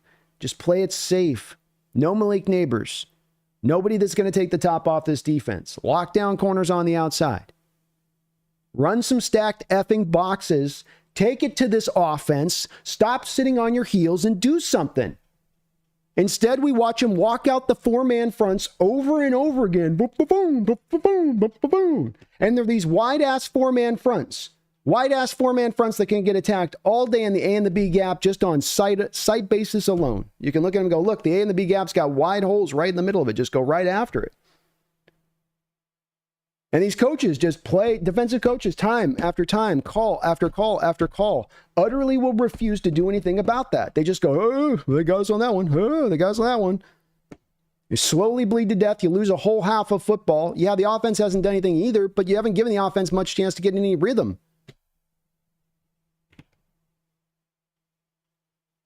Walker will catch this ball, get up the football field to the 46-yard line after a quick catch. 14 seconds to go on the clock. It makes it rough. These are rough games to watch. Your offense barely on the field, and your defense just gets walked about the whole half, whole games. And we've seen years of this now, just years of it. If you're being aggressive and you're at least like trying something new strategy-wise, you go, okay, well, you're at least doing something. Or, okay, they hit you when you're being aggressive. But it's always when you're inaggressive. 1st and 10 here from the 47-yard line for Gino. Dropping back to throw. He's got Tyler Lockett there. We do have a flag down.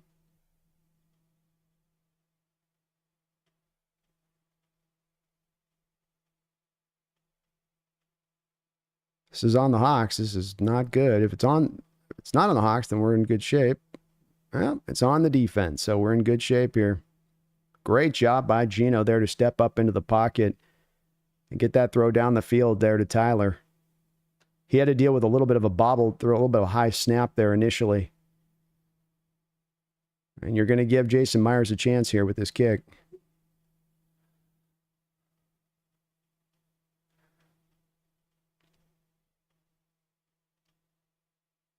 Seahawks are going to try to take a play here. I know they're not. They're not doing that, are they? 45-yard field goal attempt here for Jason Myers.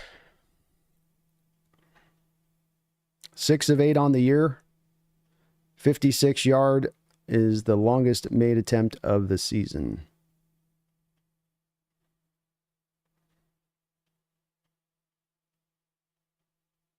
They're set up right down the middle right now.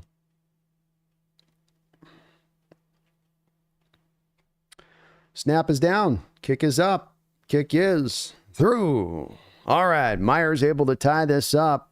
Great drive there by Geno Smith and the boys there at the end to steal those 3 points through, because the Giants are getting the ball after halftime. So very nicely done there by the offense to salvage something from this half from a score point standpoint.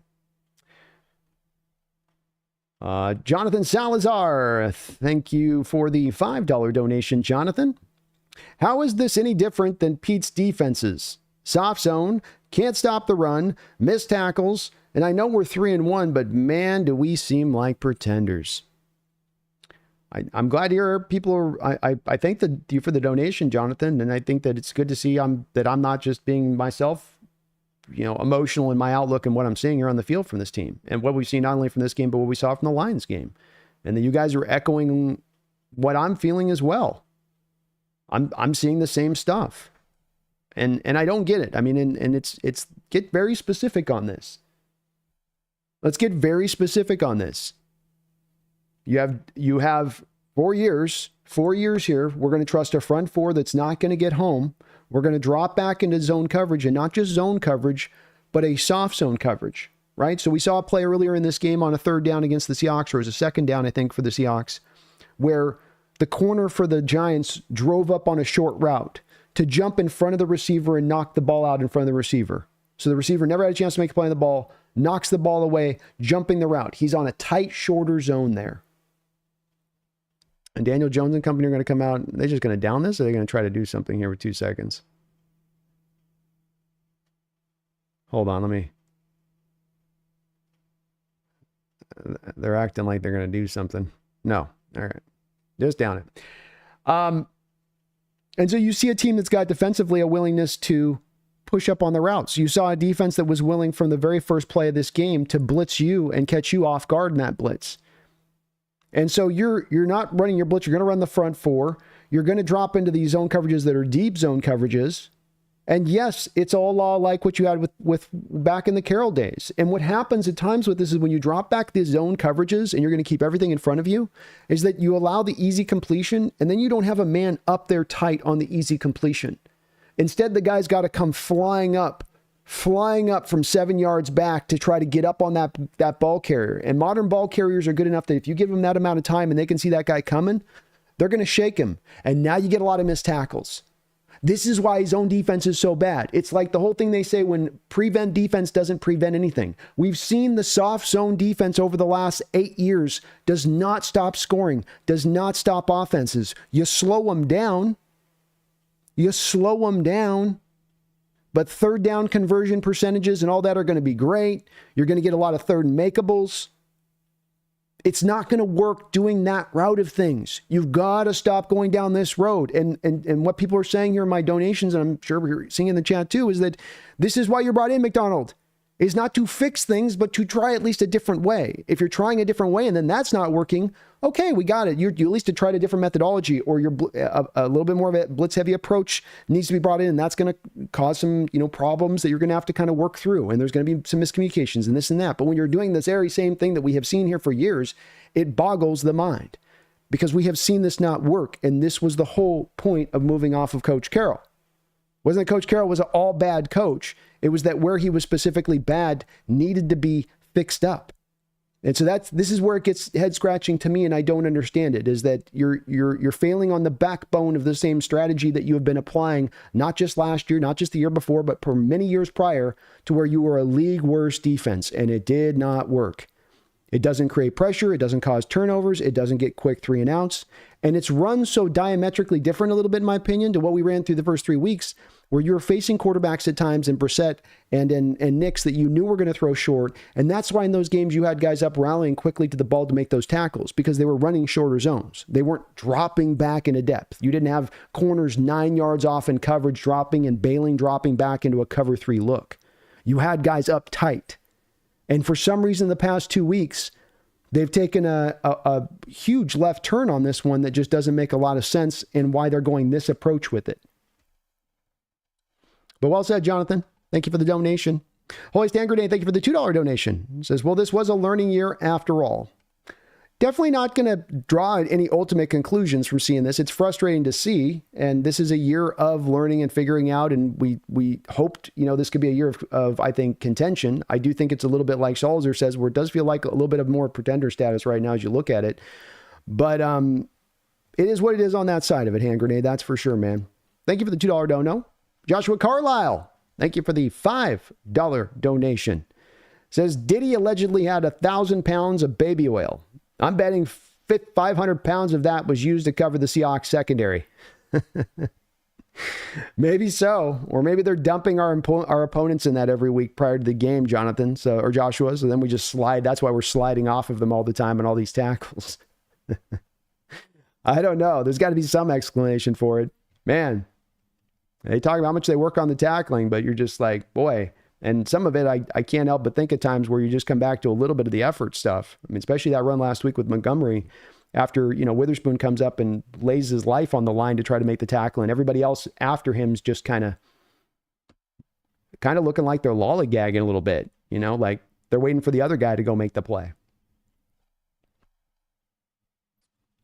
Jordan, thank you for the $5 donation. I appreciate you there. Jordan says, Tyler gets a touchdown if he doesn't fall down. I get we want a field goal, but that's annoying. He never tries for yak. It's definitely a part and parcel part of what you get with Tyler at this point. There was the safety closing over the top. I'd have to see that, I'd have to see the all 22 angle to see if he had a real chance to be able to, get in at that point. Because if you do run it through there, the downside is of that too, with the clock running where it's running, is that if he elongates that play and he's got to take one of those wide routes to get over there to the pylon, does he, is there a risk at that point that he ends up winding out all the clock and gets tackled at the 2-yard line and you get no points? Which I think is what was at least in his, whether that's true or not, I think that was in his head a little bit. Not that I'm not undercutting your argument. I just that I think that he was thinking of that on top of that in that moment, but he did look like he had more space, to your point, to run through there to go get a little bit more, but I would wonder on that a little bit if that was the bit that he was thinking in his mind, is that I think they started out like 12 seconds and you're going, okay, if this takes 5 seconds off the clock to get all the way, because he was going to have to, I think, take that wide route back around. But you might be right, Jordan. I have to see the 22 to be sure on that one. It wasn't clear. They didn't show a good old overhead shot of it. But thank you, man. I do think too, it's, with Tyler and Yak, it's just, it's part of also how he's preserved his body and been able to play this league in sports so long. But I know it does frustrate some out there, and how many yards are kind of left on the board. I'm okay with it as long as he can be effective as a receiver on the other stuff, which he has been, for the most part on what he brings to the other side of it. Joshua, thank you for the $2 donation, as well as the $5.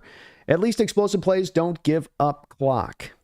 That's my thing with this, and why I didn't like the old style is it's another great point. And Joshua, it's another reason why I didn't like the old style of defense, is that on top of being a defense that doesn't stop anything, on top of a defense that lets the offense both pass and run and remain effective and get third down conversions, is that you tire a defense out. And so that you have a defense playing at a certain performance level, and then they get about 2/3 of the way into the third quarter. And if the offense hasn't been able to hold the line on the time of possession balance, then they start to really fail. And then it completely collapses rather than just kind of holding on for dear life. As opposed to when you do get the quick strike scores you might give up, as bad as those are at that point, well, the defense is now at least off the field quickly and that happening rather than it being some prolonged, tire you down kind of thing. And that's why I like a little bit of the high pressure stuff that we were going to maybe give with McDonald, some of the stacked box stuff we give McDonald, because then you're, okay, maybe going to give up a big play or two throughout the course of the game, but you're also going to get the big play back. You're also going to force the turnover. You're also going to find that fumble. You're also going to speed up that quarterback's clock at time artificially than you would have been able to if you just ran the front four. And that's why I liked it so much. It's not that it's the perfect defense. It's that it's a different style of defense that I think better works in this modern era of building into a bit of a different structure and understanding of, look, offenses are going to get theirs in this day and age. I know defenses have taken big steps forward the last couple of years to kind of take some of the rope back a bit, but at the end of the day, it's still an offensive league. And expecting that offenses aren't going to remain patient or dink and dunk you down the field or work their way slowly, especially when you're facing a guy like Daniel Jones, who's more than happy to do that, doesn't make any sense. That makes sense. So great point, Josh. I too wasn't as scared by the explosive play side of it, because that's better. You get the other side with it as well. Mumbles, thank you for the $10 donation. Very painful to watch. No heart out there. Too much to ask for some press coverage. Made me apathetic last year. Can't get excited with anything like 2 booming plays to end the half and such. Yeah, it robs you of some excitement seeing, you're 10-10, it's 10-10, you're in this game, certainly to be able to still take control of it. But yeah, you're very discouraged by watching the same problems that are showing themselves this year. And you didn't expect for everything to be cleaned up, but the things that could be controlled, like scheme, like the coverage is called, looking for a little bit of the improvement on that side, I don't think was too much to ask for in the first year, and a willingness to change off of some of the old ways and patterns. But not what we've seen in this first half, not what we saw against the Detroit Lions. And if this is what we trot out against the San Francisco 49ers on Thursday night, what have they done to us recently when we've moved this strategy out against them? How successful have they been when we've trotted this same exact strategy to the nth degree out against them? It's not very successful. But thank you, Mumbles, for the $10 dono and all of your support today. I appreciate you for that. Give me some press coverage, man. Give me some stack boxes this next half. Let's try to make Daniel Jones a little bit more uncomfortable. Let's bring the stack boxes to come up and help and bring up more help for the run game. More bodies down there for the run game. Let's try to take it a bit in that direction in this half. Randall McDaniel, thank you for the $2 donation. Odd first half. We'll pull away in the second half. Sleepwalk. I love your confidence, Randall. I love your confidence, and I hope you're right. I'd love to pull away with this one because I'm getting nervous. I'm getting real nervous right now. Kimi Ozen, thank you for subscribing to the channel, Kimi Ozen.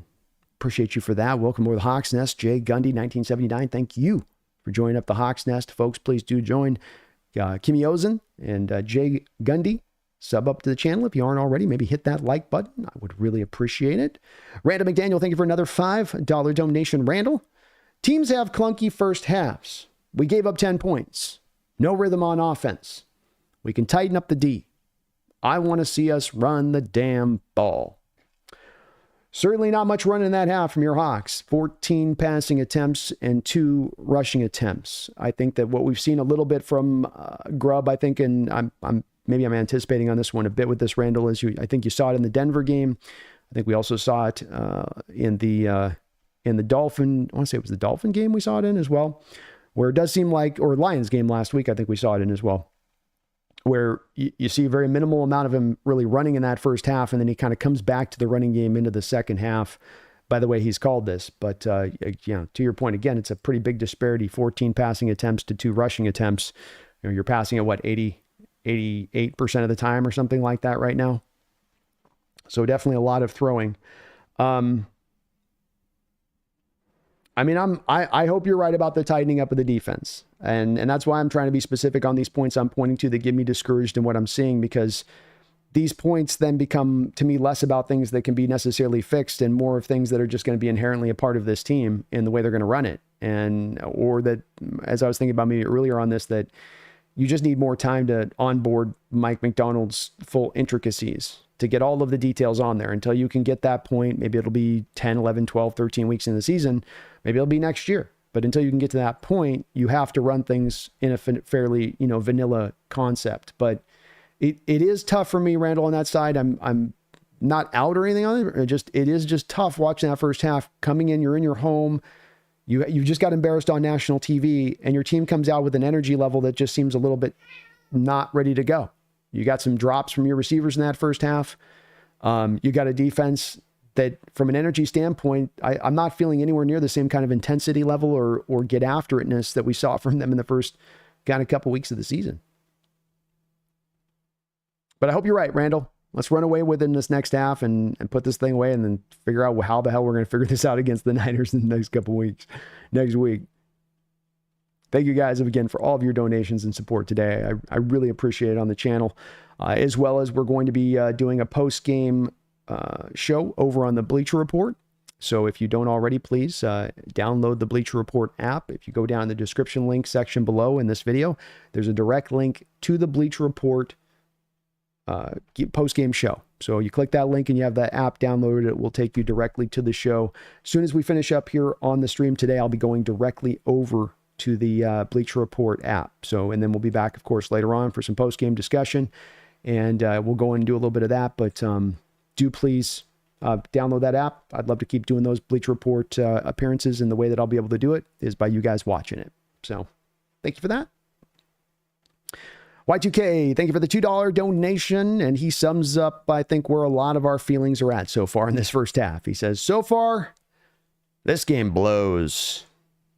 I think it's well said. We got a half here to kind of find the other side of it. Nothing's over with yet. But yeah, you feel a tiny bit discouraged coming out of the half a little bit. Maybe they can build a little bit of momentum off the back of that 3 points they got at the end. Maybe Mike Mack's got some adjustments that he can find here in the second half that he can dial up. We'll just have to see. It's going to be fun to see how it goes. But it has kind of blown so far, yeah. Guard Knight, thank you for the $5 donation. He says, it sounded to me like Pumpkin was preaching patience from her perch. She did pick the Giants, if I'm not mistaken. That is true. She did pick them. She did try to warn us on this one a little bit, I guess. And she is preaching patience.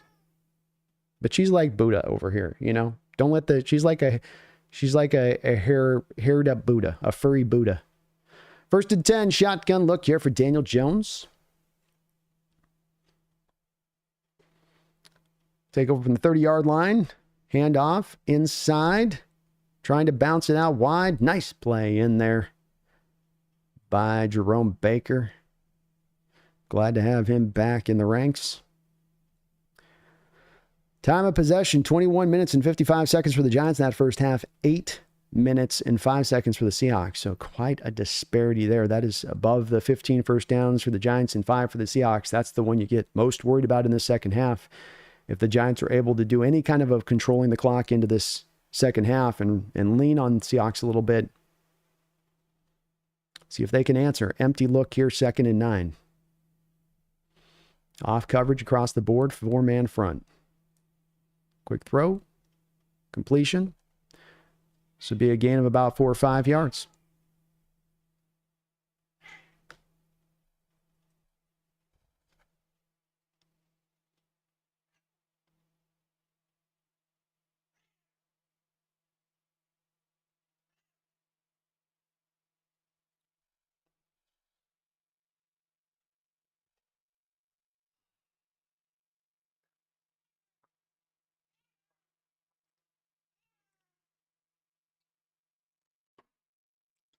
Third down and 5.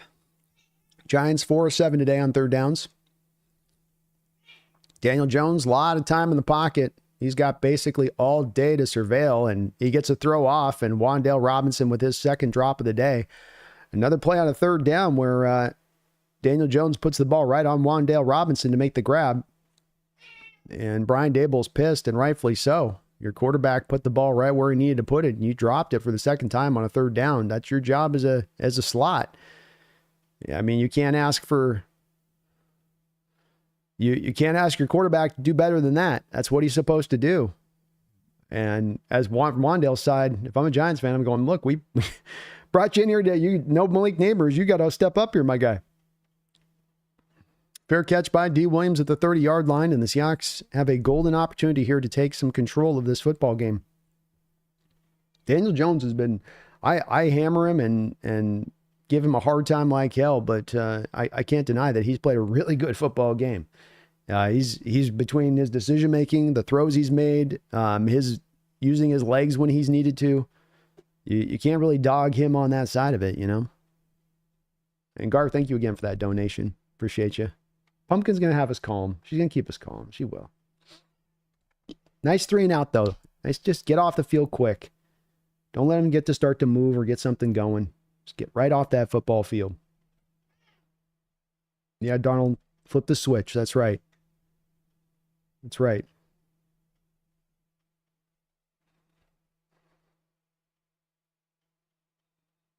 Sanchez with a $2 donation says Wan'Dale Robinson's been our best player on D. He really has. He really has.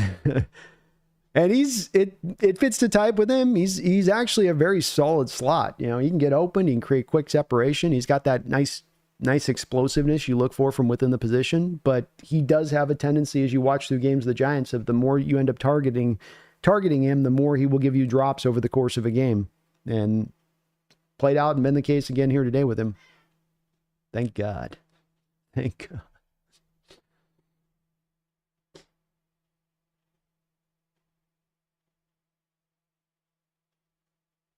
Ethan says, is the D-line playing this week except Murphy? No Murphy and no Mafe today. Those are the two notable guys that were out in today's game.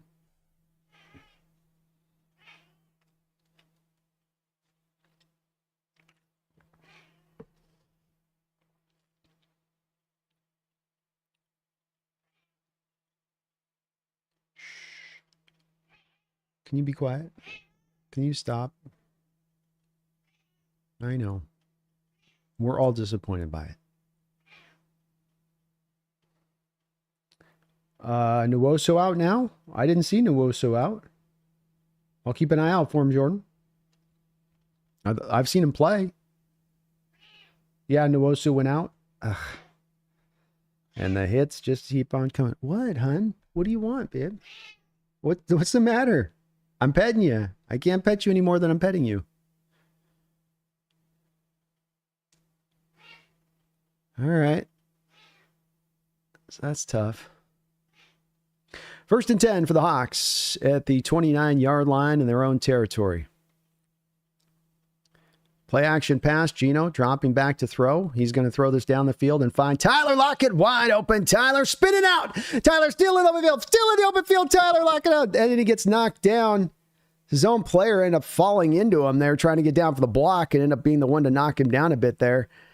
But a big play down the field. What about the spin move by Tyler Lockett after the catch? Hey, he heard you guys at halftime say, I got a little bit of still in my bag. Big play here. Spinning out, getting down the field, and then his guy tripped him up from behind. I think it was Barner trying to get up and block up out ahead of him and hit the back of his feet there. 2 catches, 61 yards here for Lockett. 1st and 10, Seahawks. Gino, hand off to Kenneth Walker. Walker with some space to the edge. Walker makes a man fall over. He just broke an ankle, folks. I mean, he just collapsed a guy in the open field that had him dead to rights to make that tackle. Completely gave him a little shimmy shake there.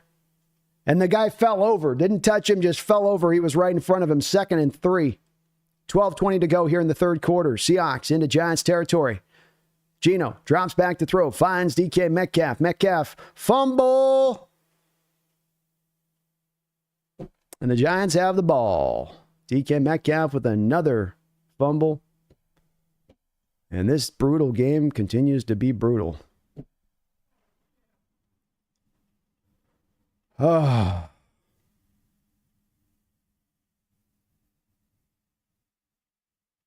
Seahawks just, right as everything's clicking into place, you got a first down there. DK's got 2 hands on the ball. He's got 2 hands on it. He's not fighting for extra. He's just falling forward. And they just pull it out. I mean, 2 hands are in there.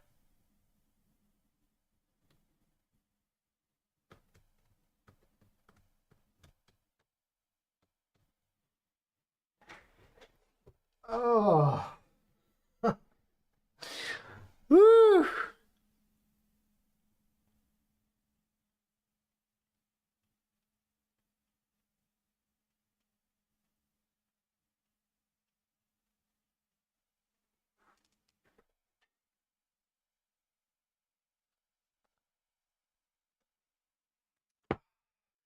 Sanchez, thank you for the $5 donation. Seahawks better not play flat and lazy like Barry's ex-girlfriend in the second half.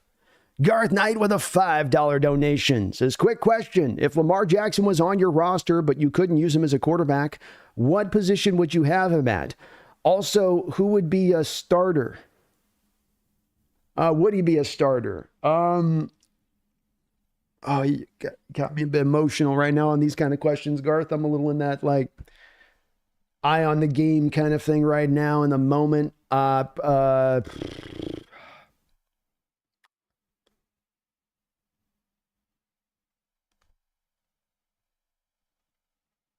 don't know, man. I don't know. Running back, I guess. No, probably wouldn't be a starter. Probably not big enough to be a starter, but slot or a running back, I guess would be probably. I hadn't thought a lot about it, Gart, to be honest with you. I thank you for the donation. I'm not too sure.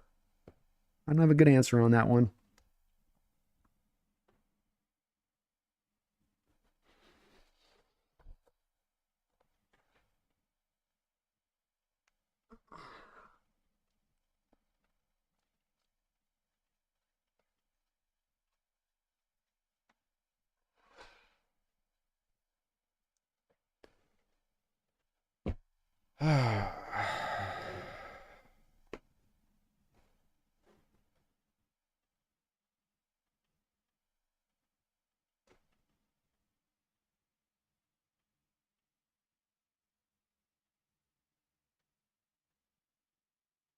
Joshua, thank you for a $5 donation. Are we the worst good team or the best bad team? I think that we're probably, Joshua, just very inconsistent, but we're definitely not in the stage of being ready to be a contending team right now. I'm not going to be in that place of saying this team's there. Maybe by the end of the year they can find some footing there, but you just there's too much still just not is a little out of whack, not quite in the right spot. You can see the plan and where this could go, but completed ball over the top as I'm talking here for a first down, a 45-yard gain there. 50-yard gain, something like that. Daniel Jones takes the top off the defense. We do have a flag on the play.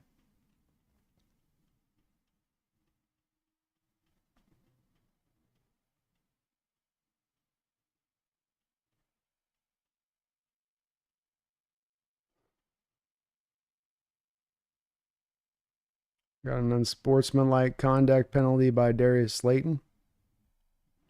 I guess this will be after the catch.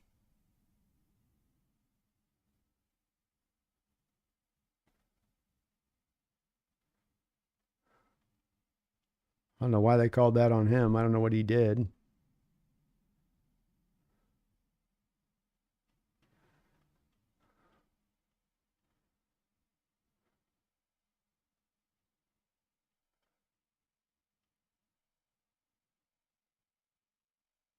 First and 10.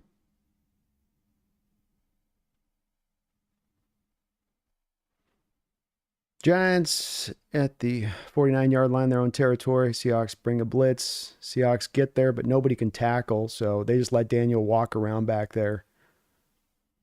We do have a flag on the play.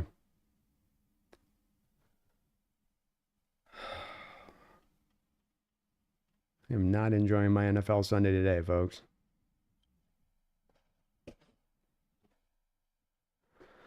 Holding on the Seahawks on the play. Defensive holding the secondary. That'll be an auto first down. Trey Brown deciding he's going to have his worst game of the day today. That's his second hold of the game, I believe. Blatant hold. Drags down Jalen Hyatt in the secondary.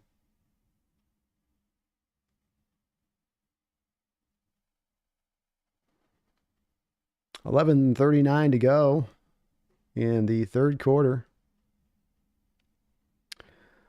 Giants on the 41-yard line in Seahawks territory. Hand off inside. Plenty of space. Big time run. 11 yards. First down. Mumbles, thank you for the $2 donation. Says, yeah, thinking I'm going to stop betting on the Hawks. Laughing out loud. Probably good boy. Probably good bet at this point. Probably good bet at this point.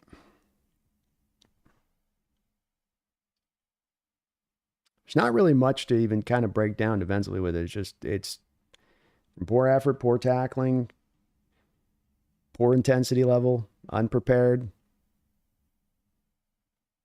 First and 10, ball at the 30-yard line. Daniel dropping back to throw, lets it rip, wide open player in the back of the end zone. Trey Brown's getting toasted up like toast. Touchdown. Giants.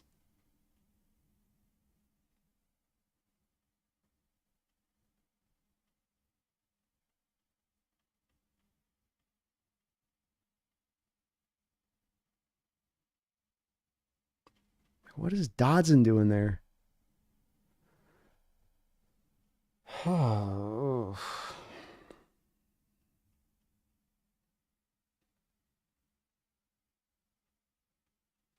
4 plays, 77 yards.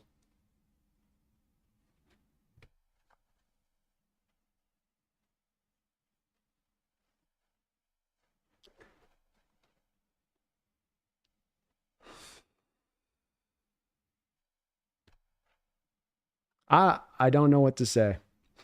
You guys are going to hear me probably real silent here. I don't know what to say.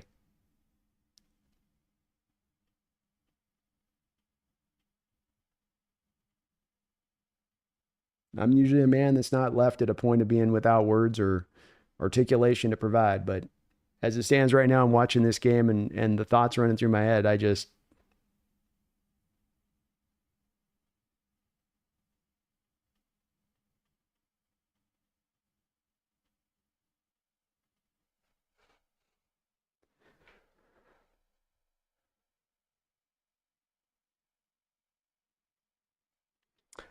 Joshua Carlisle, thank you for, man, all of your donations and support, guys. I hope I'm giving enough time on each dono as I'm in my mood right now a little bit. So sorry about that, but I appreciate all of your donations and all of your support to this channel.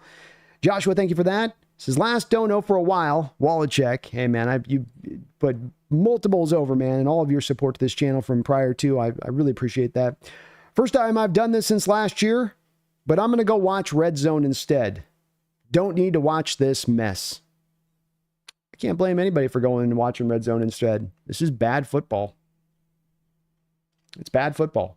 It's bad football on Monday night. It's bad football again today. It's bad football we've been watching for years. It's bad football. That's the reason we fired our head coach before. But right back to watching bad football again today. It is bad football we are watching. And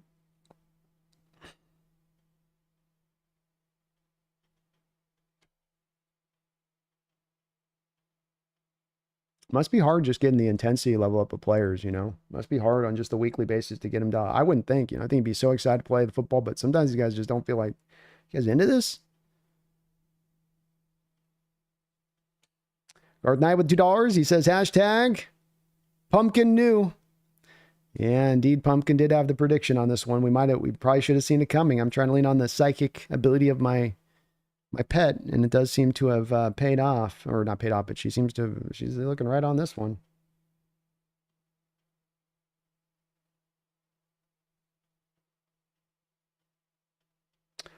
Chad says, are we still first in our division with a loss? I mean, we might be, but no, I mean, technically, I think I don't know. There's the tiebreaker thing, but we won't be after Thursday.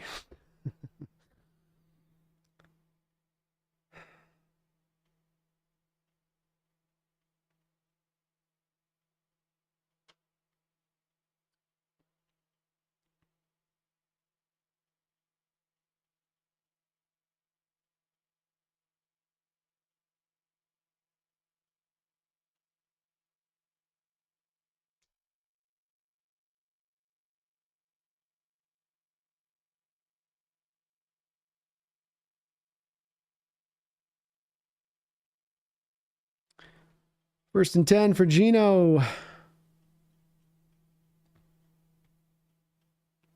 Drop back to throw. Hits Kenneth Walker. Walker slung down for a gain of 6.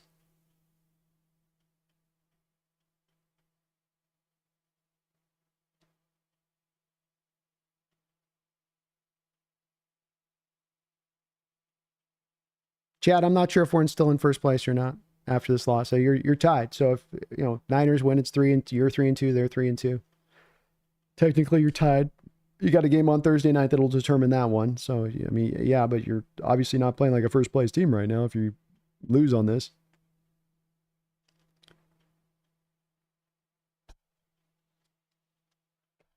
Second and 3. Play clock winding down. Gino just gets it off. I think they called time. Oh, they got hit with the flag. They took a little bit too much time on the clock on that one. Everything is just cannot stop shooting the self in the foot today. It's impossible. Like, we just cannot avoid, like, just aiming the thing back down at the foot. Like, no matter what good happens, you're good, right back to the foot. I think we've blown off 4 of our toes already on this one. Get yourself on a 2nd and short and unnecessary delay a game. Just, that's the not an urgency today. Gino running with the ball. He's in loose. Open field. Scrambles. Gets down the 45-yard line. I just out of sorts feeling to it. Like, just the team's like just not there today. You know, they're not present. It's kind of just a real sort of just lackadaisical kind of feeling to him. 1st and 10. Seahawks on the 48-yard line. In Giants territory. Geno back to throw. Completion over the middle. Pharaoh Brown for 6 or 7 yards.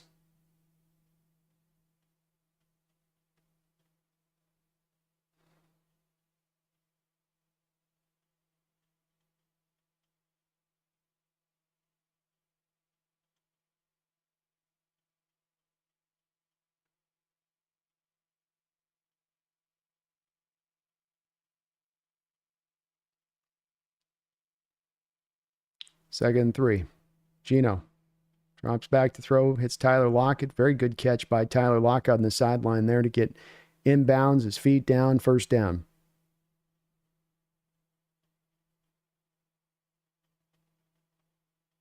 Two feet down. Nicely done by Tyler. 8:15 to go in the 3rd quarter. Seahawks driving into Giants territory.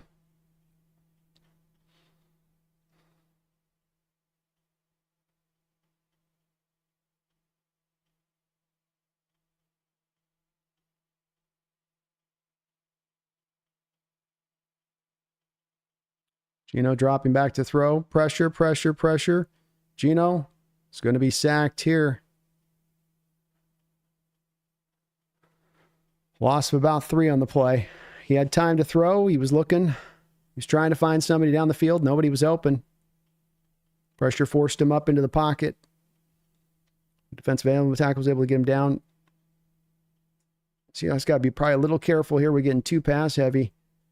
Giants are going to start to really pin the ears back here. I think Walker's got 3 rushing attempts so far in this football game. 2nd and 14, 7:20 to go in the 3rd quarter. They go to Walker here now. Walker with a nice run. Get this down to about the 29, 28-yard line or so. So it'll bring up a 3rd and makeable, 3rd and 7. Walker almost got through there. Thibodeau able to just get his hand on his ankle there, or he might have really been able to bust that one out. Geno, shotgun look here. He's going to check the play at the line of scrimmage. 2 of 3 on 1st down. 2 of 3 on 3rd downs today so far for Geno and company. Dropping back to throw. Quick pressure. Geno's got to step up into the pressure. The ball will be knocked away. DK Metcalf, the intended receiver. Deontay Banks there in coverage. 4th down and 7.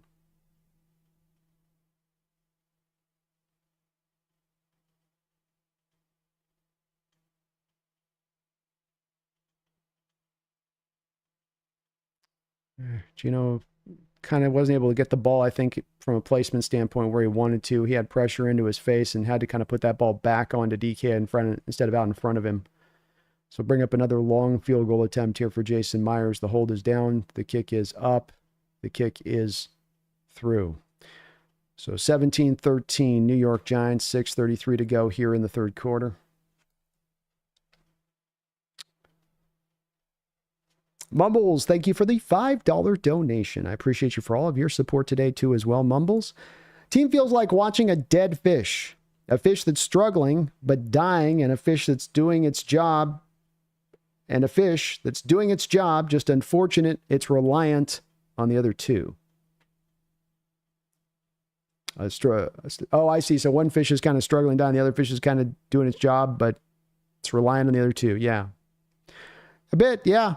Fish out of water, flopping around. There's a bit of that feeling, especially defensively today from that side of it. Absolutely. That does feel like from defensively. And offensively, it's been a little bit there too as well. They haven't had as much chance, and that's where we do get to offensively. If you've got a defense living on the football field at times, it does get tough for the offense to find much rhythm and footing on that. Not to mention, it does start to be on them to really have to score a lot usually. But it's a good way of putting it, Mumbles. It's a good way of putting it. Mumbles, another $5. Thank you for that, Mumbles.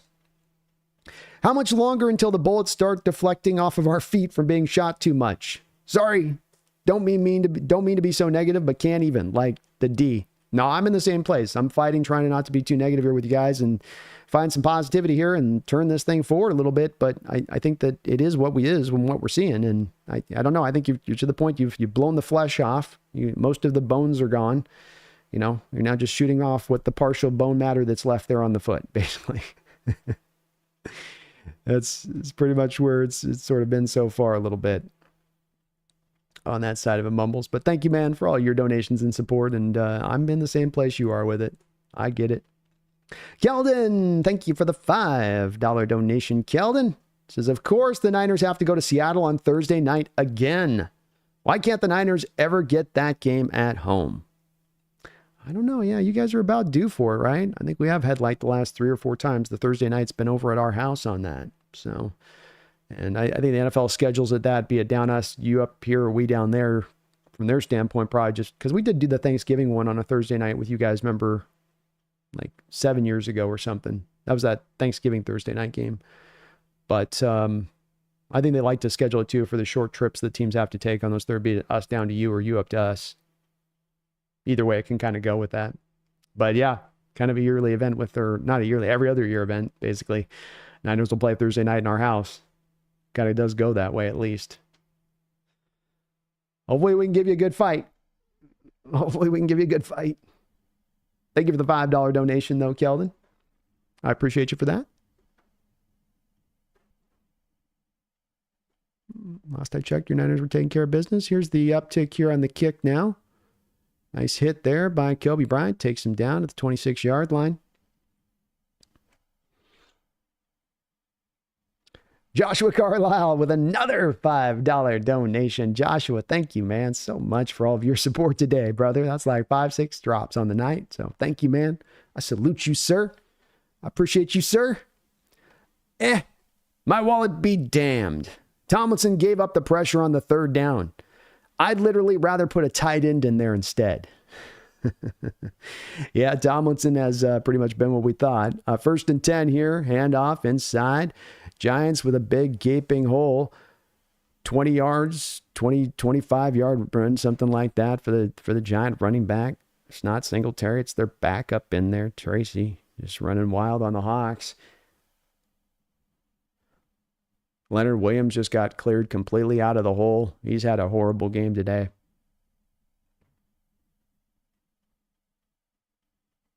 I don't know how healthy he really is.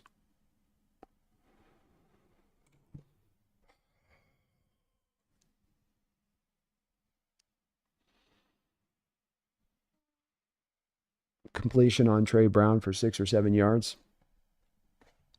Lakin has been what we kind of thought he was going to be, Joshua, and we knew he was going to struggle in pass pro. And if you're going to be a team that wants to throw the ball 89% of the time, like Ryan Grubb seems to want to throw it, then, you probably are going to need to, go with more of the pass protector there than the guy that's going to be the mauling run blocker up front there.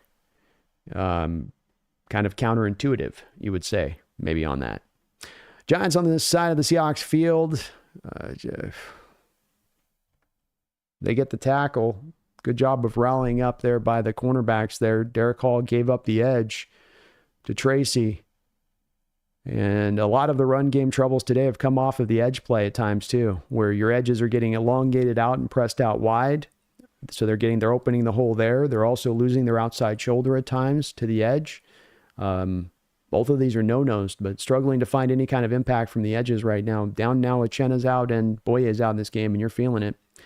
3rd down and 2, a big play in this football game here as the Giants are right at the edges of field goal range. Hand off to the edge. He's got the edge, and he's got more than that. 1st down run here. Big time run by Tracy. As a defense, they're running. They know you know they're running, and they just took it to you like they've been taking to you all day. This Seahawks team defensively is getting exposed like hell.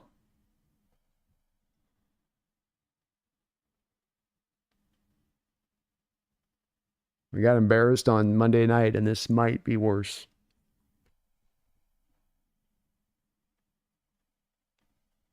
Pitiful effort. Absolutely just pitiful effort. 1st and 10. They're just going to go to I formations now.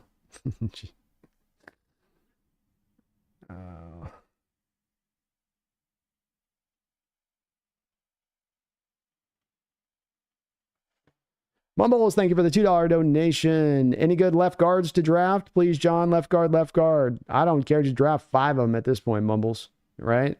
Let's just get some in here. Somebody.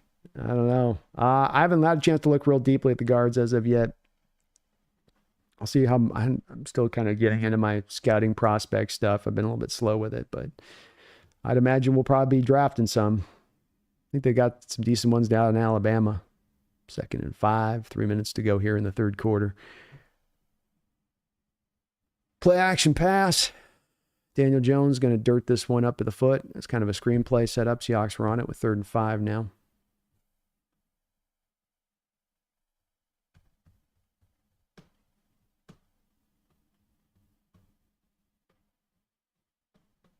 Nolan, thank you for another $5 donation. Appreciate that support, Nolan.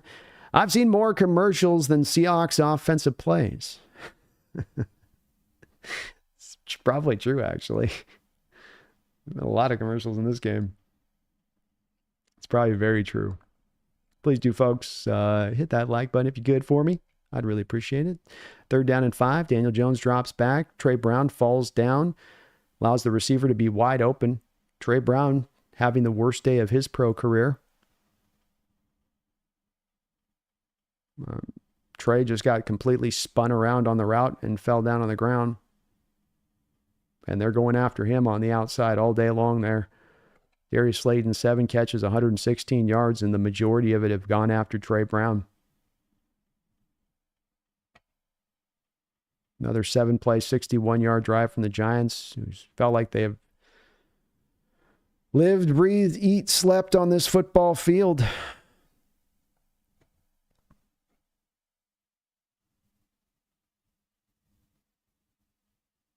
Seahawks will get a sack here on 1st and 10. Be a loss of 2.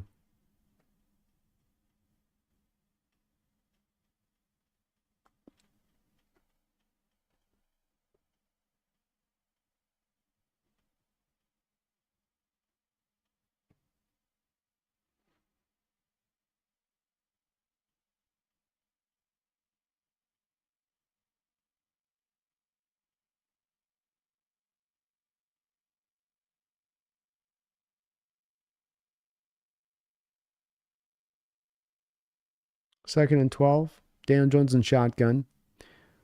Handoff inside. Jaron Reed, back-to-back plays, making nice plays there, right there in the run game. So bring up 3rd and long, 1 minute and 23 seconds to go in the 3rd quarter. Devil's Donut, thank you for answering my call and subbing on up. I appreciate you for doing that. Very kind of you.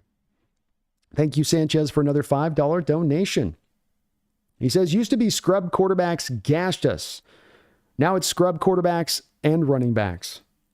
Mike needs to hold a town hall on his scheme. It's, been pretty brutal all the way around on that. I'd say this ball will be overthrown on 3rd and 11 here on a little fade route to Darius Slayton. So Seahawks do get a stop, keep this within a touchdown, potentially on the field goal attempt. But yeah, you've got no Saquon Barkley, no Devin Singletary. They're starting running back. They're to Tyron Tracy, and Tyron Tracy has 12 carries for 102 yards. Hell, Daniel Jones has got 40 yards on the ground today. Gash is right. Here's the field goal attempt here by the Giants. The hold is down. The kick is up. The kick is good. 2013. Well said, Sanchez. Joshua Carlisle with another $5. Thank you, Josh, again, man, for all of your donations. Sanchez, you too, man. I appreciate the double, triple, quadruple, the 7 donos over. Thank you so much, man. Thank you. You guys allow me to do what I do on this. It really is. It is this support and these kind of donations and this kind of stuff that allows the folks that like me that can do this full time to be able to do this full time. I really thank you for that. John, guards are overdrafted and overpaid. Schneider better eat an entire humble pie after this disaster class.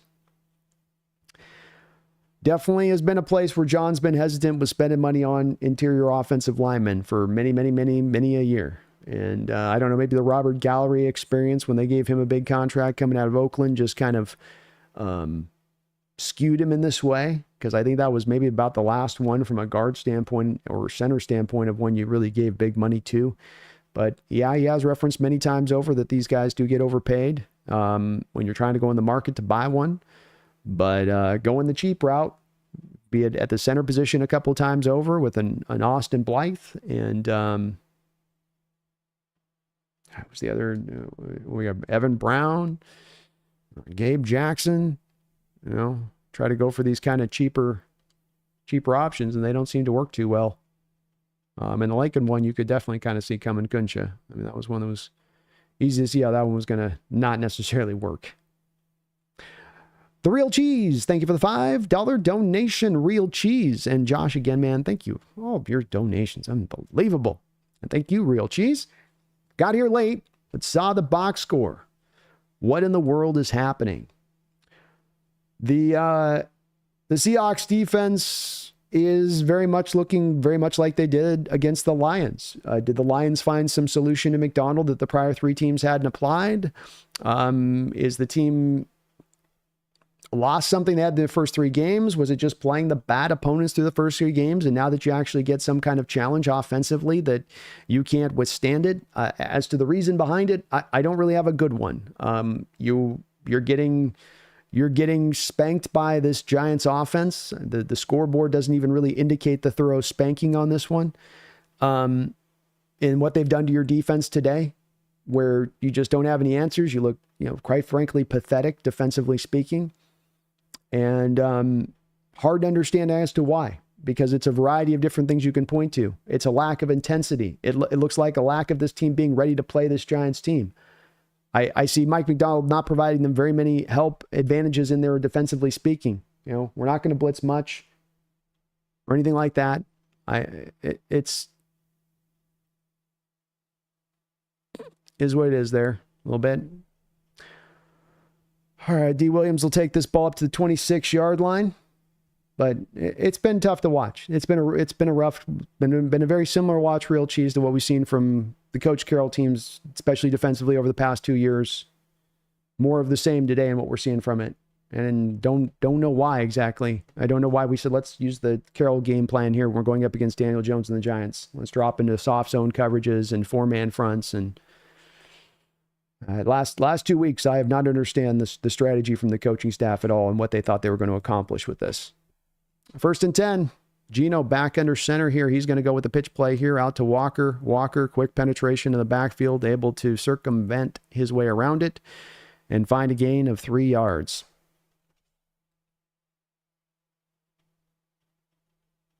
Thank you, Real Cheese.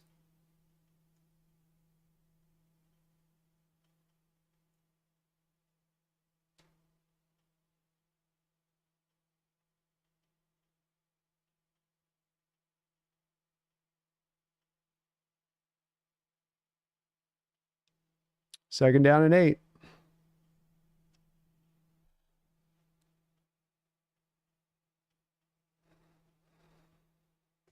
Gino's going to be sacked here. Nobody open down the field. Grubb just does not want to go to the run game at all, I guess. He kind of just flashes that run play, and then it's right back to Pass City. Walker on the day has got 5 attempts, 20 passing attempts with Gino. I mean, you're 4-1. I understand you're down in this game, but it's a 1-score game. We don't have to, after what Walker did last week especially, you don't have to run away from the running game. Rodney agrees with me. He says, I'm not sure Grubb is the right guy. I definitely feel like the pass-happy stuff is getting a little bit overboard here. And it's not really it's too much. I thought last week, where first half you ran not all, you had 2 rushing attempts or 3 rushing attempts in this first half of this game. And I know you didn't have the ball a lot, and this game is, I think, as much on the defense as anybody else. But I definitely would mind to see a little bit more of a keeping some balance here, because it does feel like the Giants are getting an opportunity in this game to pin their ears back from a pass rush standpoint, and that they don't feel much of a threat of a run, or that we're going to be leaning into that pass as much as we, kind of are.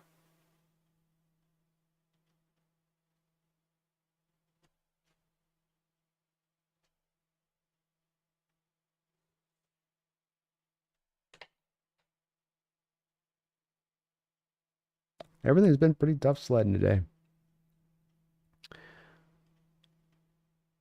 Pretty tough sledding.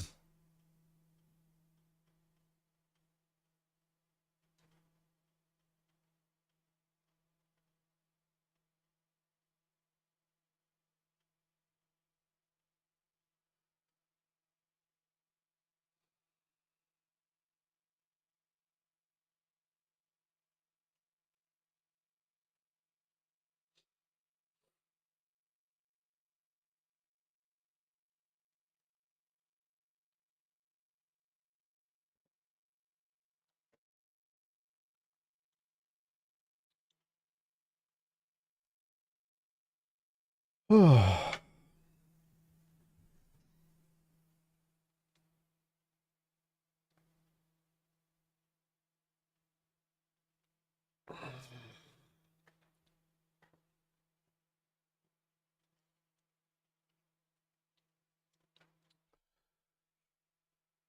I don't know. We'll be able to do a post-game discussion. We're going to do a post-game Bleacher Report show today, but I don't know if I'm going to be able to talk this one through. And this is one of those games where I'm like, ugh.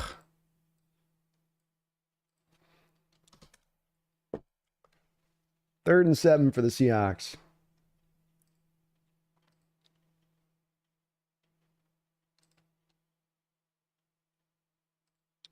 Gino in shotgun.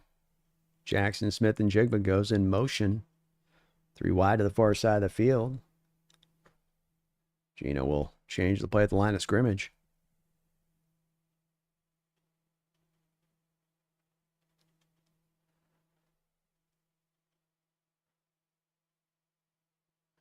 False start by the Seahawks. Another self-inflicted penalty for them here today.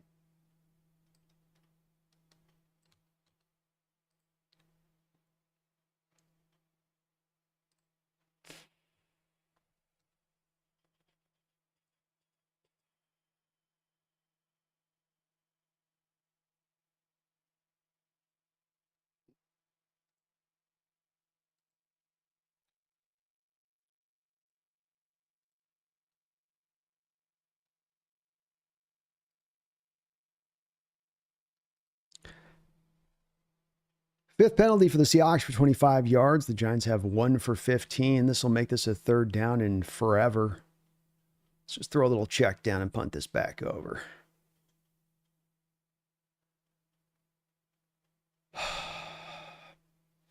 Gino's going to scramble it. You can't slide. You got to go dive for the first, idiot.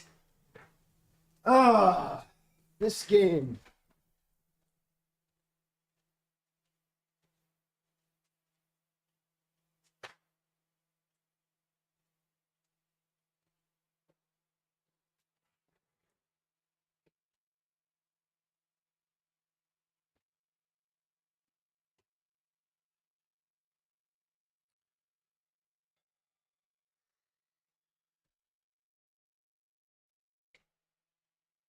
Did everybody just leave their brain at home today? Did the coaches and did the players leave their brain today? Like, Geno sacked on 4th and 1. Let this game just end. Please, by God. Let this go. Let this be done. Holy shit. The level of unprepared nature of this team today. Geno out scrambling on a 3rd and 12 is going to slide and then look over and go, oh, I'm 1.5 yards short. Fall forward.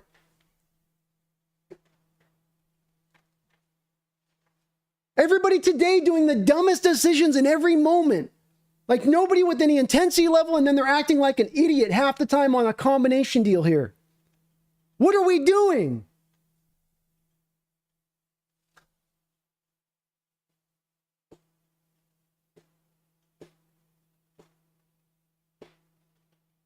This is legit one of the worst games I've seen of a Seahawks play, and that's saying something. That's saying something.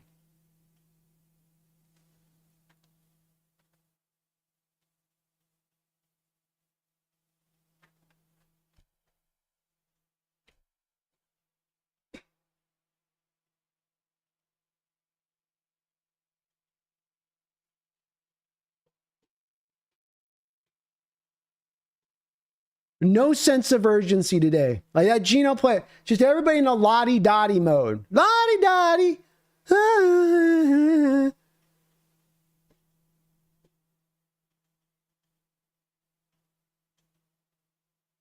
Giants completing balls up the field, first down.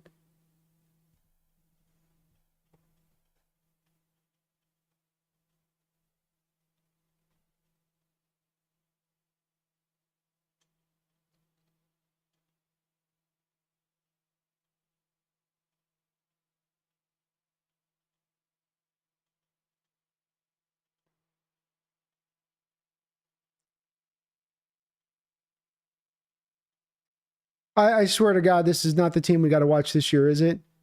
Is this what I'm going to have to watch this year again? I got to do another year of this? Am I going to have to do another year of this? I got to watch another year of just shit football, of a team that's not giving effort. The team doesn't seem to care. Are we going to do another year of this? Yeah, Don, we're not going to do a discussion today for sure on this one. I got a Bleacher Report show. You guys want to see my thoughts on my post-game breakdown? If you can stand it, bear with it. I've left a link at the top of the chat, and I will be coming in there flaming hot.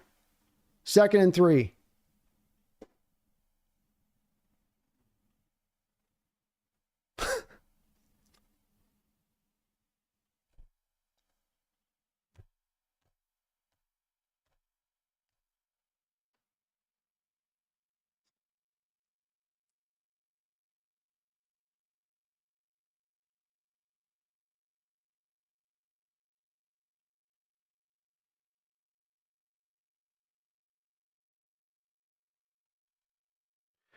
Garth 9, thank you for the $5 donation. Why would I vote for Dan Reichert? He didn't catch Ted Bundy or the Green River Killer. Hashtag total loser. Well, that right there, man. That right there should inform it, I guess. 3rd and 3, Daniel Jones dropping back to pass. He's got some time to survey. Throws it, incomplete. This will bring up 4th down. We'll see what the Giants do here. Probably take the field goal, get up by two scores with 11:57 to go here in the 4th quarter. Potential of that. Joshua Carlisle, man, thank you again for another $2 donation. Impossible to judge play calls until O-line improves. Yeah, I'm with the offense today as much. Is there issue offensively? I got problems offensively. Did they do their part in this game to do their part in this game? Yeah, but do they do more in the defense at the time? Yeah, they did.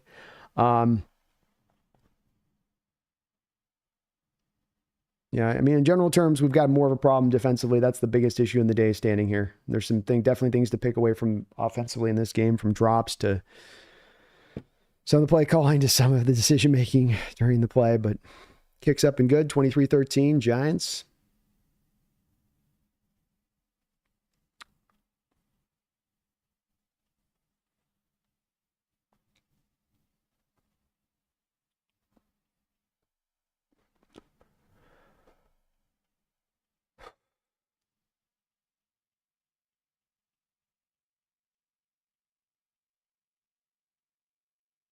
Y2K, thank you for a $2 donation. It says, this game is pretty embarrassing. It's very embarrassing. You lose like this, you walk in this game hoping you can have a leg to stand on and tell teams, hey, we're here ready to be a contender this year. And this is a game where instead you come out of it with the exact opposite of a conclusion drawn.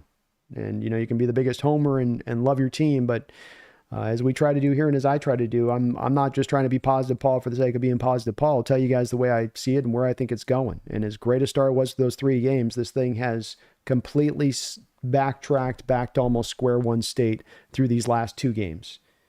And it's wild to watch it go in that direction. And it's embarrassing. It's an embarrassing loss to a Giants team this is not a team that should be doing this to you. This isn't. Mumbles, thank you for the $5 donation. That feeling when politics are less infuriating. Also, damn Hawks, why do you have to be the one thing I get wrong on my parlay? I know, man. Sometimes it just goes like that. Try to fight the homer element as you can, but it always tugs at the heartstrings a little bit, doesn't it? We'll just pull on them just a little bit. But yeah, definitely the team's as infuriating as politics can be. This team's even more so that today, and has been the past 2 games they played here. Or boy, everything seemed like it was going to finally kind of come together and just a falling of apart of things.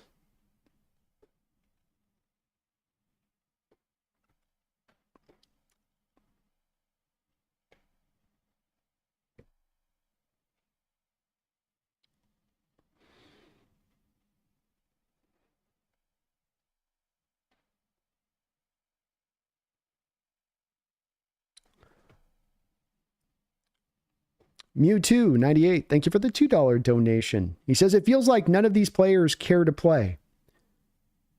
Now, quite frankly, that's the feeling that I get at times in watching these players at times. And I don't think it's, at least with what I've watched on our team the last couple of years, we questioned about the buy-in and the level of commitment that was there in that locker room last year where they're smoking cigars after the final game where they missed the playoffs. You know, happy to be here, happy to be an NFL pro versus I want to be a winner. We want to contend. We want to be a champion. It takes a mental state, a state of mind to get there.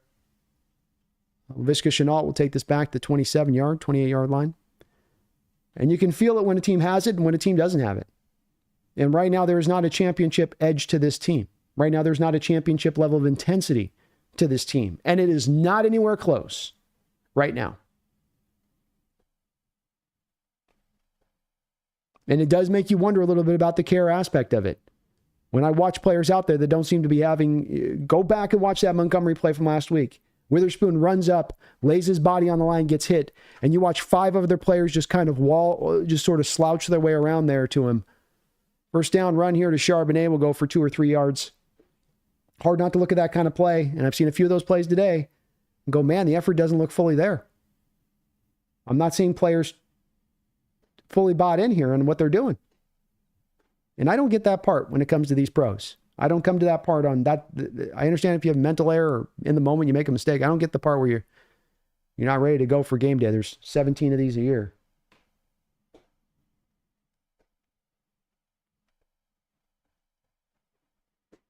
Second down and 8 for Gino. 11-10 to go here. Handoff back inside. Charbonnet. Get this ball up the field for a first down. Stimpy, thank you for the $2 donation. Just got caught up live. What is happening? It's been a brutal game to watch. We've had some tough watches over the last couple of years, but this one is just right along with the rest of them where you're just sitting there shaking your head going, I don't understand. I wish I had an explanation for kind of what I'm seeing a little bit, but I don't. This one's caught me completely off guard. Thought after they got embarrassed on Monday night that they'd be ready to stand up in this game and bring a level of effort to it, but just hasn't been there. 1st and 10. Gino dropping back to pass. That pass rush is starting to get back there faster and faster. It's a little bit like we saw with Detroit last week. Is they're not really worried about the run at this point. They're just going to pin their ears back and let it rip. I wish I had an explanation, Stimpy, though. It's just... we got to hurry up. Looks like Tariq Woolen's going to be fully out of this game now with an ankle injury.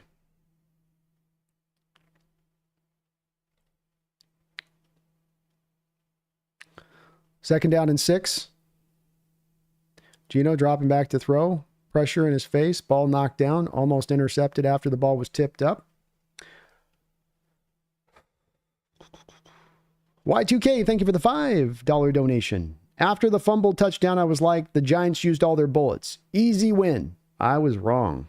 Side note, fantasy baseball victory played 8 times, won 4. Let's go, buddy. Congrats on that. And thank you for the donations and all your support today. Let's get a dub somewhere, Y2K. And yeah, I thought a little bit of the same thing, that maybe we'd kind of survive the... We've got a sack here on Gino.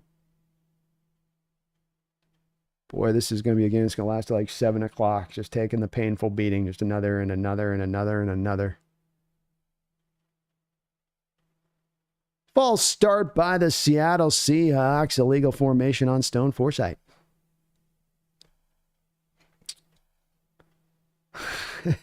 Getting a lot of donations. People like, what's going on? It's all bad. For anybody joining us just now in the chat, and Silas McDonald, thank you for the $2 donation. He asked what Stimpy asked. Stimpy says, just caught up. What's happening? Silas says, man, I've been working all day. What is going on? So it is your team not ready to play. Your team getting owned by the Giants. Say it out loud. Let it drift in your mind, but that's what's going on. You're getting owned by the Giants today in your house. There's nothing fluky here. There's nothing blame it on this, blame it on that. Your team is getting the doors blown off by Daniel Jones and the New York Giants.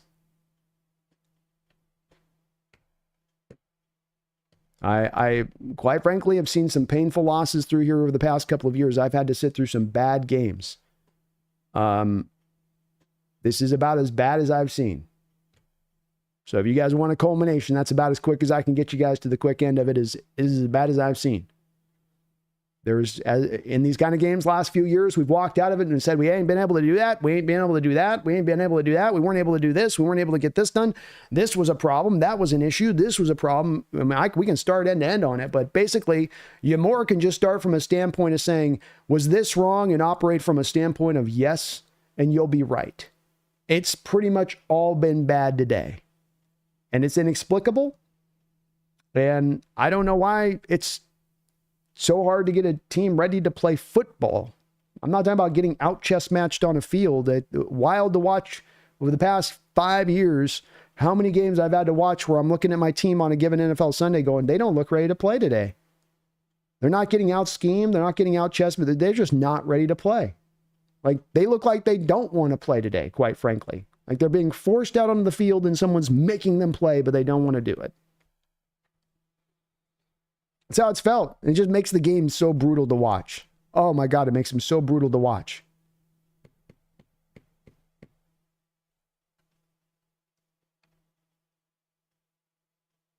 Dennis McComber, thank you for the $5 donation. He says, Schneider better not make a big trade this year and waste a draft pick. This team is not even close to being ready.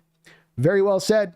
I think at this point, you've got to roll that money over and make your decisions with what you need to make your decisions after this year. And I would agree with Dennis's point on this. This kind of game has got to be one that rattles John a little bit to the core on, and if he was thinking in the least bit about being aggressive this year. I will find myself off the end of this game saying, we're going to ride with what we got, and then we'll make our decisions after the season.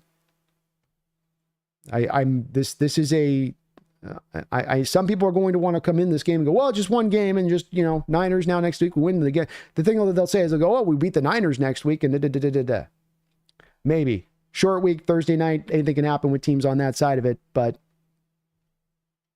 much rather, to your point on this at this point, stay in the mode of staying conservative here and letting this thing play out and see how it rolls than trying to do something desperate. Another cutback run from the Giants here, 4-yard gain. Chris, thank you for the $2 donations. As just forfeit at this point. We don't want to play. I would rarely say that when you're within 10 points with 9 minutes and 33 seconds to go, but I'm like at a spot where I'm like, just fast forward to the end of the game. Just get where, like, this doesn't feel like we have even, I ain't trying to lose faith here, but I feel a little bit like that, Chris. I feel like that same kind of way.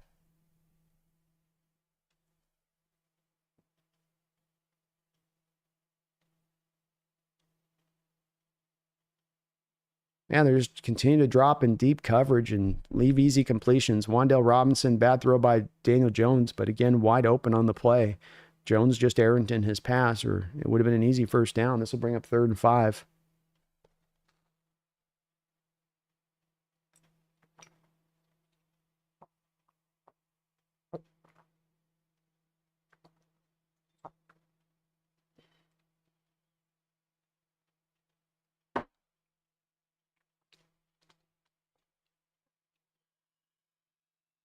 Seahawks showing a cover 0 blitz on this play of Daniel Jones. Will be a cut for a first down. Pressure doesn't get there. Rodney Presho, thank you for the $2 donation. He says this is worse than the Pete Carroll era. Maybe. It might be even worse than some of those other games we've seen. Considering the foe you're playing, considering the level of competition you're going up against here in the Giants. Darius Slayton now has 8 catches for 122 yards in this game. Another first down for the Giants. Bubble screen out wide to Wan'Dale Robinson. He'll take it for a gain of 3. Richard Stewardson, thank you for the $2 donation. The defense is weak against. I think it might have left out a word there. Sorry about that for you there, Richard.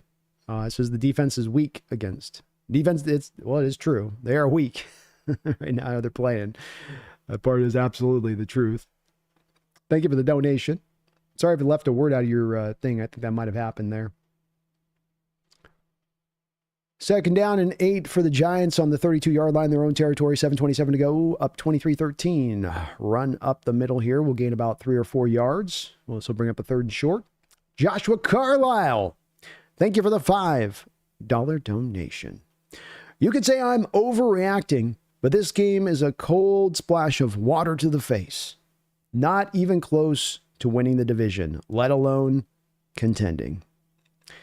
I'm taking ultimately the same conclusion from it. And let's keep in mind, this isn't just this game. This is the Lions game where we wanted to blame a lot on injuries. I think that in retrospect, we can't blame as much on injuries when we're seeing a very similar performance with some of the guys out there and rolling. And that is, I think that that's very much where I'm at this point coming out of this. This is the kind of game that you should handle no problem.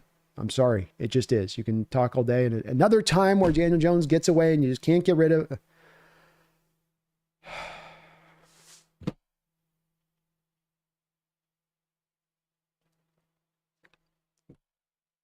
Fourth down stop barely there by the Hawks. They almost let Daniel scramble through there. Jaron Reed had a free shot at him.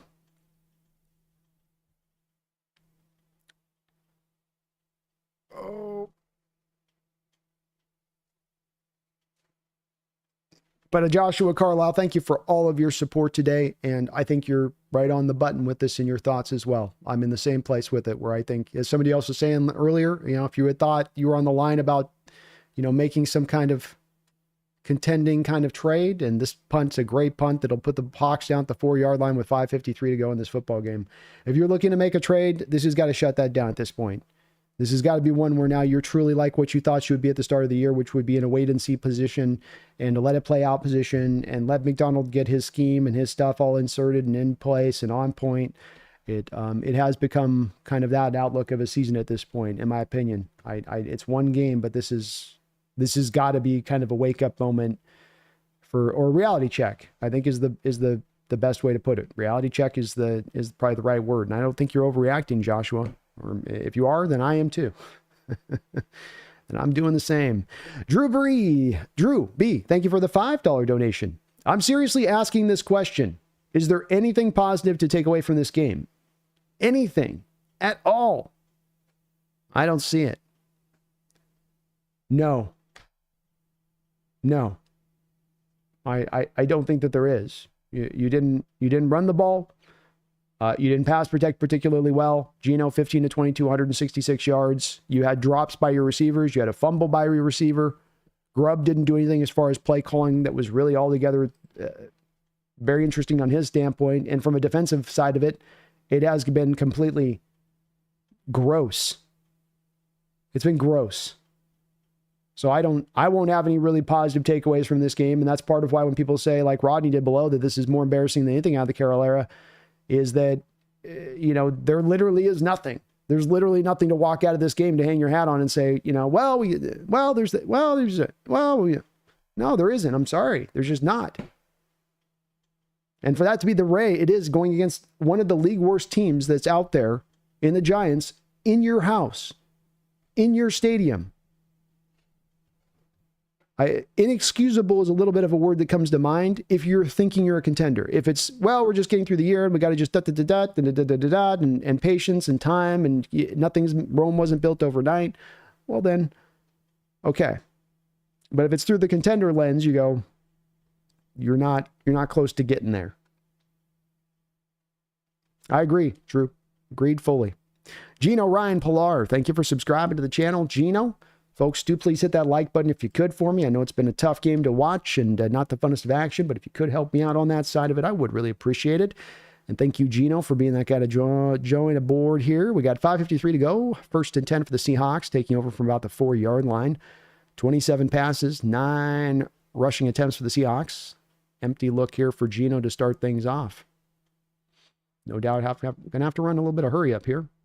Gino dropping back to throw. Ball's hit down at the line of scrimmage. Garth, thank you for the $10 donation. Garth says, Pumpkin, you were agitated about an hour ago. I know you meant watching this game would be a test. To enjoy the good, you have to taste the bad. Hashtag Pumpkin knew. She knew. She did predict it. We got to give her that. She was ahead on this one. She was there. DK Metcalf with the catch down the football field to the 29-yard line. Very nice throw and nice route run there by DK. You needed that. Hit the little hole there between the cover two. 1st and 10. Little throw here to Kenneth Walker. Walker gets himself a gain of 12. Fumble. They're saying that he was down on the ground, caused the fumble. Seahawks going to try to get this one out quick, I think. Get the snap quick. Let's see. Indeed, the ground caused the fumble. Cannot cause the fumble, so that's not a fumble. 1st and 10 for the Seahawks. Empty look here for Gino. He's at the 39-yard line, still in Seahawks territory. 5:53 to go here in the 4th quarter. Gino dropping back to throw. Rips it outside here to Tyler Lockett. Tyler, catch, and ran out of bounds for a gain of about 8. Thank you again, folks, for all of the donations and support to the channel here today. 2nd down and 4. Gino in shotgun. False start by the Hawks. Gino's upset. Come on, offensive line. They've had about 4 of those today, too. Everybody doing their part, man. Everybody doing their part. Is that Stone again? That one's Charles. You guys know the snap count? It's just constant. Anything good gets reeled back a little bit to the bad. 6th penalty of the game for the Hawks, for 1 for the Giants. Kenneth Walker is going to try to fire this forward on 2nd and 9. He'll get this for about a 6-7 yard gain. Golly, this game has been a frustrating one to watch. Sam Hutchinson, thank you for the $2 donation, says the Cardinals are about to beat the Niners. Well, that would make it a little bit better, I suppose. Gino dropping back to throw, finds Noah Fant. Fant brought down to the ground here for 1st down. Very nice completion by the Seattle Seahawks. Well, that'd make it better, Sam. Thank you for the update on that. Good to hear. 4 minutes to go in this football game. Gino back up at the line of scrimmage here. Dropping back to throw. It's DK Metcalf in the middle of the field. Giants just dropping back in coverage. 9-yard gain. 2nd down and short. Michael Austin. There's one thing. The fumble for touchdown, but not enough. And we've got an injury on the field here for the Giants. And so sorry, guys. Sometimes when it puts your donation in, there'll be a word that's left out. And as I'm bouncing through trying to do the play-by-play and then do your guys' donation, I can't quite unpack always what might be said there. Their one thing, the fumble for touchdown, but not enough. Their one thing for the the fumble for touchdown, but not enough. I thank you, Michael, for the $2 donation. I'm really sorry. I'm not too sure what you mean on that. That the first fumble they had that we got back for touchdown wasn't enough. Oh, that'd be the one thing that was the good thing. I guess, but even that, you didn't cause the fumble. The the helmet of the teammate caused the fumble as much on that play. But I guess that would maybe be, and I don't know if that's, I don't know. maybe on that one. And again, if I misunderstood, sorry on that. I think sometimes the words get left out, autocorrect. I know that can go on phones. Mumbles, thank you for the $5 donation. Mumbles, and all of your support today. B. I found one good thing. We learned how to get out of the shadow of our own end zone. Well, there we go. There's something to maybe build upon here in this football game. We did do that. Nice throw there by Gino to get out there to DK, give you some breathing room, man, as you were backed up into it. That's for sure. But thank you for that $5 donation. I really do appreciate you for that and all of your support today. Really very, very, very kind of you. You guys are unbelievable in your support. I barely can keep up with those donations as we're doing this live. So thank you for that. And Michael, I looked down in the chat. If you want to kind of type what you might be meant there in the chat, I'll look for it if I can. Thibodeau out for the Giants there after that play. He's reaching up at his rib. So he'll be out at least on this next play, 2nd and 1. You have 3:46 to go in the game. Clock now winding. Seahawks on the 39-yard line in Giants territory. Seahawks wanting to run a little bit of a screen here. They get it to Kenneth Walker. Walker, not much space to work with. He'll get the first down and not very much else. 3:33 clock still running. Use Napkin. Thank you for subbing up to the channel. I appreciate you for that. Use Napkin. We will be doing a post-game stream directly over to the Bleacher Report following this football game directly afterwards. I've got a link in the description. Gino dropping back to throw. Quickly rips it out here to Jackson Smith. Jackson Smith, nice job there at the end of the run there to extend that run out, get it past the first down marker. Seahawks driving, 3:09 to go. 1st and 10. Empty look. Gino dropping back here. Flicks it out wide. Behind Kenneth Walker, that will be incomplete. Jeffrey Huggins, thank you for the $10 donation. 1 second here. It's kind of going quick here, Jeffrey, so let me get your dono in just a second on this one. 10 play, 75-yard for the Seahawks, taking up 2 minutes and 58 seconds. They do have all 3 of their timeouts.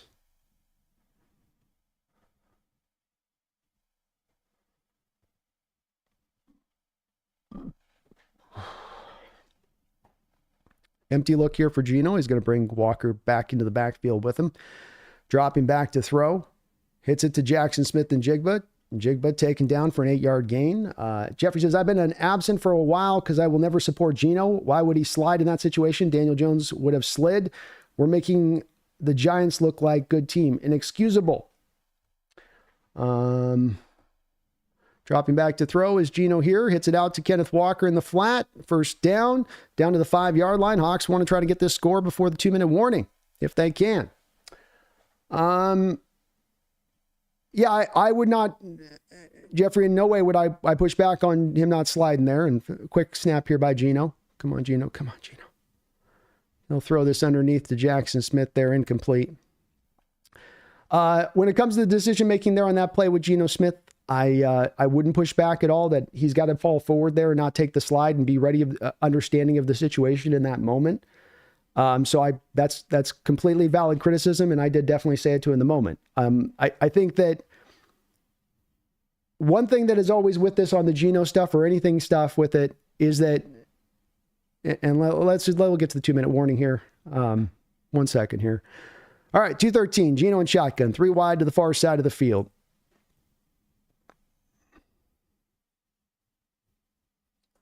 Touchdown, Seahawks! Jackson Smith and Jigba in the back of the end zone. Great job there by Geno Smith going through his progressions to find Jackson in that back of that end zone there. Giving your Seahawks a chance in this game. First receiving touchdown of the season for Jackson Smith, and Seahawks will go for 1. So when it comes to that decision making, I'm right there with you, and I'm okay with that being a valid point of criticism. When it comes to Geno Smith and the way in the game that he's played today, or that somehow he's at the top of the stack for the reasons that we didn't win this game today, Jeffrey, I would really struggle to understand that. I understand, and you're not alone on this understanding, Jeffrey, in that the anti-Geno folks are there, and they're loud and they're a lively bunch. Okay, and I'm okay with that. I get that. Sometimes I think people think I'm being defensive. I'm just trying to, validate what I'm trying to think on my thing and my perspective of it. as you saw on even just that play of the touchdown, he's getting cracked as he throws it to the back of the end zone, Jackson Smith. He's going through multiple reads and progressions. With the way that he's played today and how you've lost this game. So we got a penalty on the Giants after the play. With how you've lost this game, Geno's not even nearly at the top of the stack, Jeffrey. I mean, so I guess from my standpoint is like you walk into the look in this game and your first takeaway in this game and walking away from it is, well, Geno's the first thing that we need to be talking about here. He's at the forefront of the reasons or the problems of the reasons or why we lost, or that he's been at the forefront of any of the issues on this team. Like last week, was Geno the issue last week, or was there some more way onto other things? And that's where people, from my perspective, it'll start to feel a little bit, Jeffrey, like, well, I know that he can never win you over a little bit, but we got to put the blame in the right place at the right time. And one moment in the game, one play in the game does not make it the game, right? It's the collection of the game. It's the collection of the way that you've played. And so I'm, again, completely with you on the validity of your criticism with it. But I also think that the anti-Geno stuff at this point with where it's been, and as you say, I've been absent for a while because I will never support Geno. Well, that in itself doesn't make any sense to me. Why wouldn't you support Geno? Why would you bail out of a chat or bail out of being a Hawk fan just because you just don't like Geno? And I'd be okay with that if he was a bad player. But he's not been a bad player. He's not been playing bad for your Hawks this year so far. You know, I'll always try to understand the different perspectives on it, but you can certainly understand from my perspective on it, Jeffrey, when a guy walking into this game, leading the league in passing yardage coming into this game, dealing with back-end pass protection, not having a consistent running game to operate off of. In this game, he's got you in a position in this game right now with as poor as the defense has played to come back and win this game if the defense can get seemingly just one stop. You know, we got to come back in this one to the defense over and over again and put the blame at the proper place so that we can fix what really does truly need to be fixing. And the quarterback position right now doesn't look like the thing that needs to be fixing and needs to be fixed in Seattle. I can find about 15 other things that need to be resolved. And a lot of them for me, Jeffrey, start out with the defense. So I get where you're coming from. Your perspective is certainly one that you're not alone on, that there's a lot that are in that camp on the Geno folks. I fight this battle every week on the NFC West Roundtable show I do. All right, so we got 1st and 10 here. Giants are going to take over. The Seahawks can have 4 stoppages of the clock. With 2:05, we've got the 2-minute warning still on deck here. Handoff inside. Nice run there in first down. It's going to be a 5 or 6 yard gain there in first down. Not what you want there ideally. And that will take us to the 2-minute warning. John Robinson, thank you for the $5 donation. You can get lost all you want in the minutia of this game. Simple fact is they didn't want to play this game. No spirit, emotion, no spirito, no emotion, no dice. Well said, John. And that's the part that maybe bugged me most about this game is it just didn't feel like, especially from a defensive perspective, that you were ready to play this game, that you were bringing the level of intensity that you have to bring to a football field to go out there and take this game. And that stood out to me as well. And I think that that's a very salient point and a very good one. Sanchez, thank you for the $5 donation. I don't feel like they want to win, just not lose by 2 scores. Where is the sense of urgency? Well, that's a little bit paired right back to John Robinson's most recent donation as well, that there is a startling lack of urgency from this team here so far today and what you've seen from them. And it has not made a lot of sense. Now, here's their chance. Here's their opportunity. Here you can step up right now. Here you can reverse a whole day right here to go get a W that you shouldn't hardly be in a position to go get. But you got to go get a stop. You got no more room for error. You've used up all of your chances from a Seahawks defensive perspective here. It's now or never. So you want your urgency? Here you go. Here you go. 3 stoppages of the clock. Can you give your offense back another chance? V-Ray, thank you for the $2 donation. I appreciate you for that. V-Ray, I love it when you talk that talk, B-Dog. Hey, man, you know I'm with it. And I'm fully willing to provide criticism. I've been bitching and moaning for probably half this stream today. I'm perfectly happy to do it, but I do want to put it squarely where we want to put the onus here, or where the biggest issues are, you know? Leaky dam, where are the biggest holes out of this dam? Where's the water coming through most that we need to get plugged? Real Cheese, thank you for the $5 donation. Dang it. Is this game going to get the Geno deniers crawling up through the floorboards? Geno ain't the issue. I mean, it's going to be hard with it, especially if he's get that touchdown at the end there that kind of seals, at least helps his day out a little bit in the bottom line, how it works. And again, you got to look back on the full day of Geno's perspective on this too. 2 big drops, one from Tyler, one from DK early in this game. Him driving them up the field with DK Metcalf, and Metcalf then having the fumble in this game. Geno's done his part. Geno's not been the reason that you're sitting in this game where you're sitting, really. There's like many, many more things we can point to, I think, when it all comes down to the line of it as the bottom line. So well said, Real Cheese. Very well said. 2nd down and 6 here for the New York Giants. 2 minutes to go. The Seahawks have 3 timeouts. I thank you guys all for those donations. Got a handoff inside again. Good job by Trey Brown filling the hole. He will get the tackle. This will bring this to about a 3rd and 4. Jeffrey Huggins, thank you for the $5 donation. Hawks for life regardless. And you're right about blame.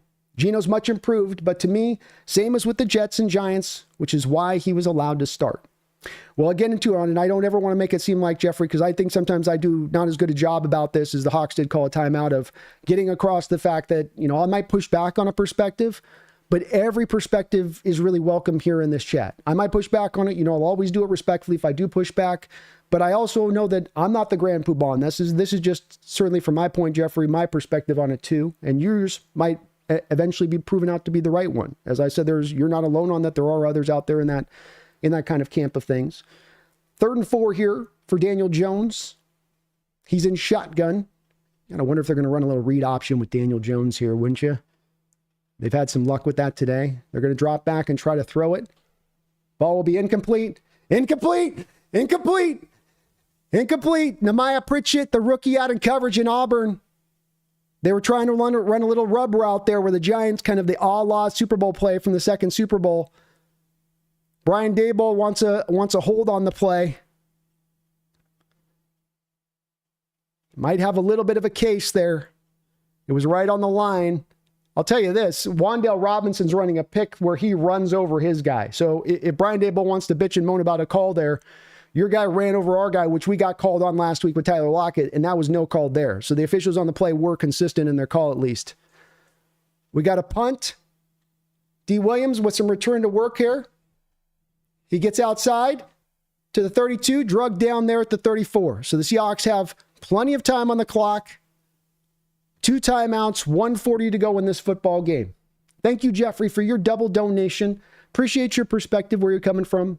Completely understand where you're coming from. And again, we'll see you at the end of the day where we kind of get proven right or wrong on this one with the Geno thing. But as I say with it too, you're not alone in your stance on that. There's us that will push back, but you're not alone as well. It's not like you're operating on an island of one out there, on that side of it. 1st and 10 here, Gino.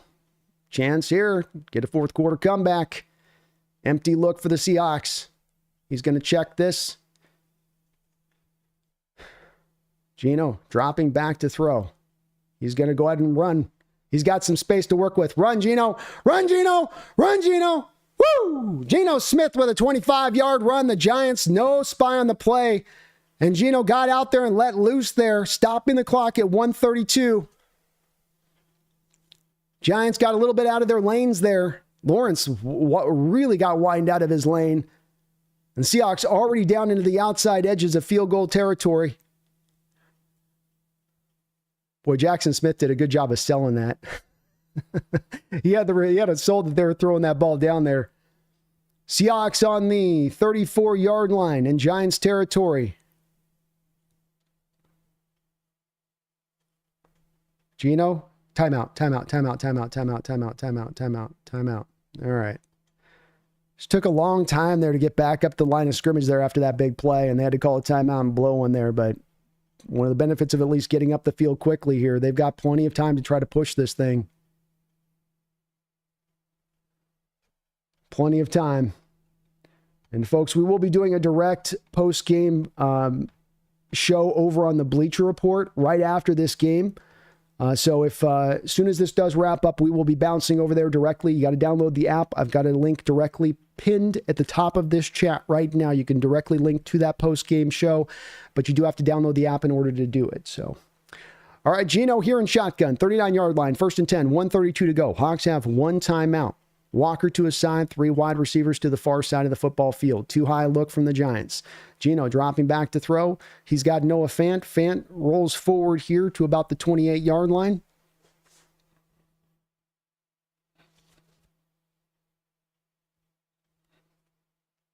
This will bring up 2nd and 4.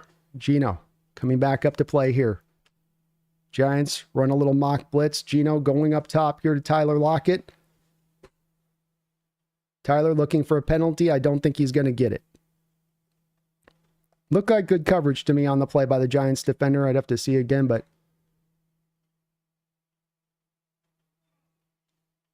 a little bit of a pull of the arm there. Little bit of a pull of the arm, but I mean, it's tough to call that. 3rd down and 4. 108. Empty look here for the Seahawks. Giants bringing pressure. That ball will be incomplete.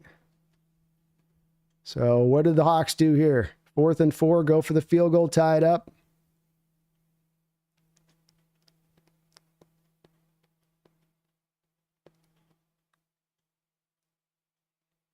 Another drop, man. 3rd drop on the day. Jackson Smith and Jigba had it in his hands. You get 2 hands on it as a wide receiver, you got to reel that ball in, and Jackson Smith just not able to pull it in at that point. Jason Myers out now for the field goal attempt. Snap up, hold down, kick is blocked. And this will be returned back for a touchdown.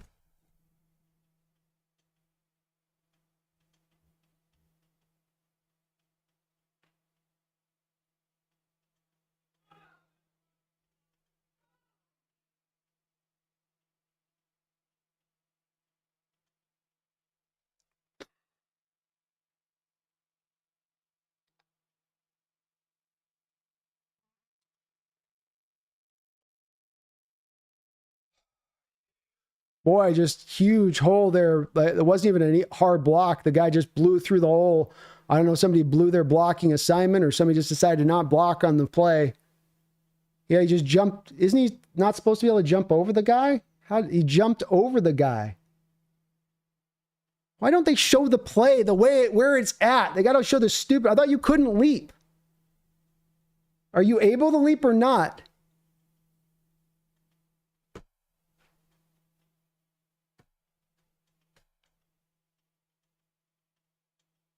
I thought you can't leap.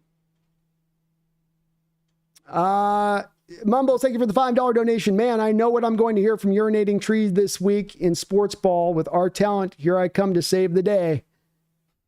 Thank you for the $5, man.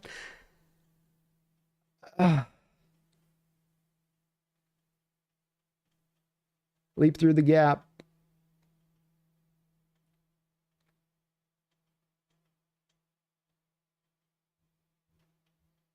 I thought you couldn't leap through if you touched the center. Thought he jumped over the center.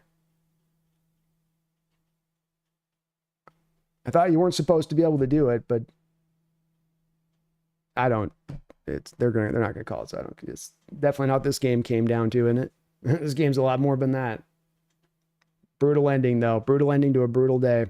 Thank you, Mumbles, for the $5.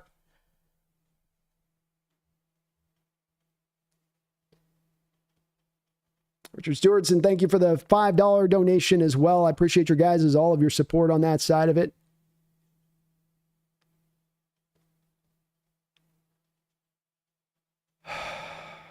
They're just downing it because they don't want a blocked kick. If you have a blocked kick, the Hawks could get 2 points back, and then the Hawks could come back and get a touchdown. So it's the Giants playing it tactically smart here by taking the 2 and then downing it and not trying the 2-point conversion. JC, thank you for subscribing to the channel. I want to thank everybody today for all of the donations. I barely could keep up with all of you guys' donos today in the chat. Thank you so much for that. Joshua Carlisle, thank you for the $5 donation. What the F? I thought you couldn't jump over the center on kicks. I thought you couldn't either. Somebody saying he didn't touch the other guy. So I don't know. I'm not too sure on that one. I thought, I guess if you don't touch him, I guess it's legal. So I guess he didn't touch him. It does come down to, again, though, as people are going to say, as I'm going to say in my post game, I'm doing a post game video over on the Bleacher Report directly following this game. And as I'm going to be pointing to, you can look at the kick, but one play does not make a game. It's a collection of plays. Jackson Smith and Jigba with another drop. Your third drop for your receivers on the day-to-day. On top of one of them having a fumble. Somebody's got to hold up their end of the bargain on this team. It can't be just the Geno side of it, right? Somebody's got to hold up their end of the bargain. Can't be just the Kenneth Walker. Somebody can't do just as much bad as they do good on that side of it. And there's just too much of that going on across the board. This team was not ready to play today. They were not ready to play today. And this is one of the more brutal losses in recent Seahawks memory. And boy, is that ever saying something, because we've had some bad ones here in recent years. I don't know about the kick, though, Joshua. I think it's if you touch them or something. I thought that you just couldn't jump, but I don't know on that one. That one is a weird rule and how they've got that one set up. So Gino's going to come out here and try to do what they can here with 55 seconds. Boy, you just hope don't get anybody.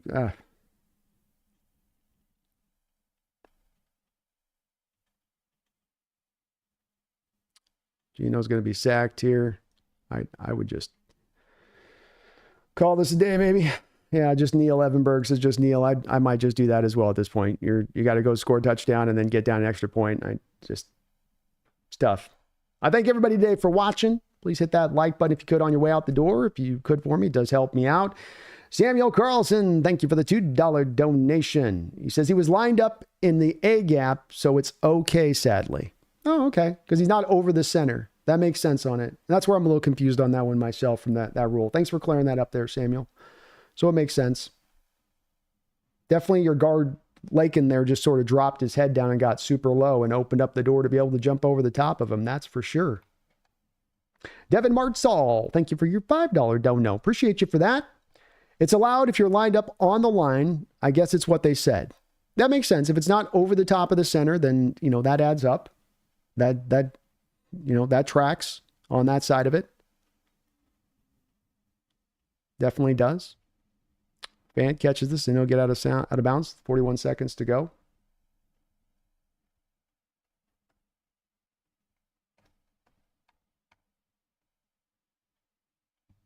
Yeah, Geno sacked 6 times. It comes down to you're running at a 4-to-1 rate right now, pass to run rate, and you're not consistently getting enough. I mean, you did okay run the ball. You didn't really do much on run the ball. It's just not run the ball. You're one-dimensional right now, offensively speaking. Really, you're not finding a consistency there. So you throw it 40 times, defense can pin its ears back, get down by 10 points like you did at one point in this game, and this stuff's going to kind of happen.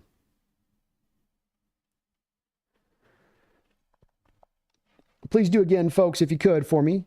Go check me out over on that post-game show. I know you guys are hurting, and it's a tough loss for it, but if you could join me over there on the link to the Bleacher Report show, I've got it linked up, pinned up there at the top of the chat. I'd like to keep doing these guest performances over there, shows over there, and you can help me do that. We got another sack here by Dexter Lawrence on Geno Smith, the 7th of the day, and I think that will be the final play of the game. Both, thank you for subscribing up. Devin Martzall, thank you, and Samuel, thank you for that clarification there at the end, as I was a little unsure on how that was going to go. Tough game, folks. This is a tough game. We're going to take this one right on the nose. Now, the Niners did lose. I think the Rams are also losing, but at the end of the day, we're trying to be contenders, and we look like we are far, far, far away from that right now. Defensively, most especially.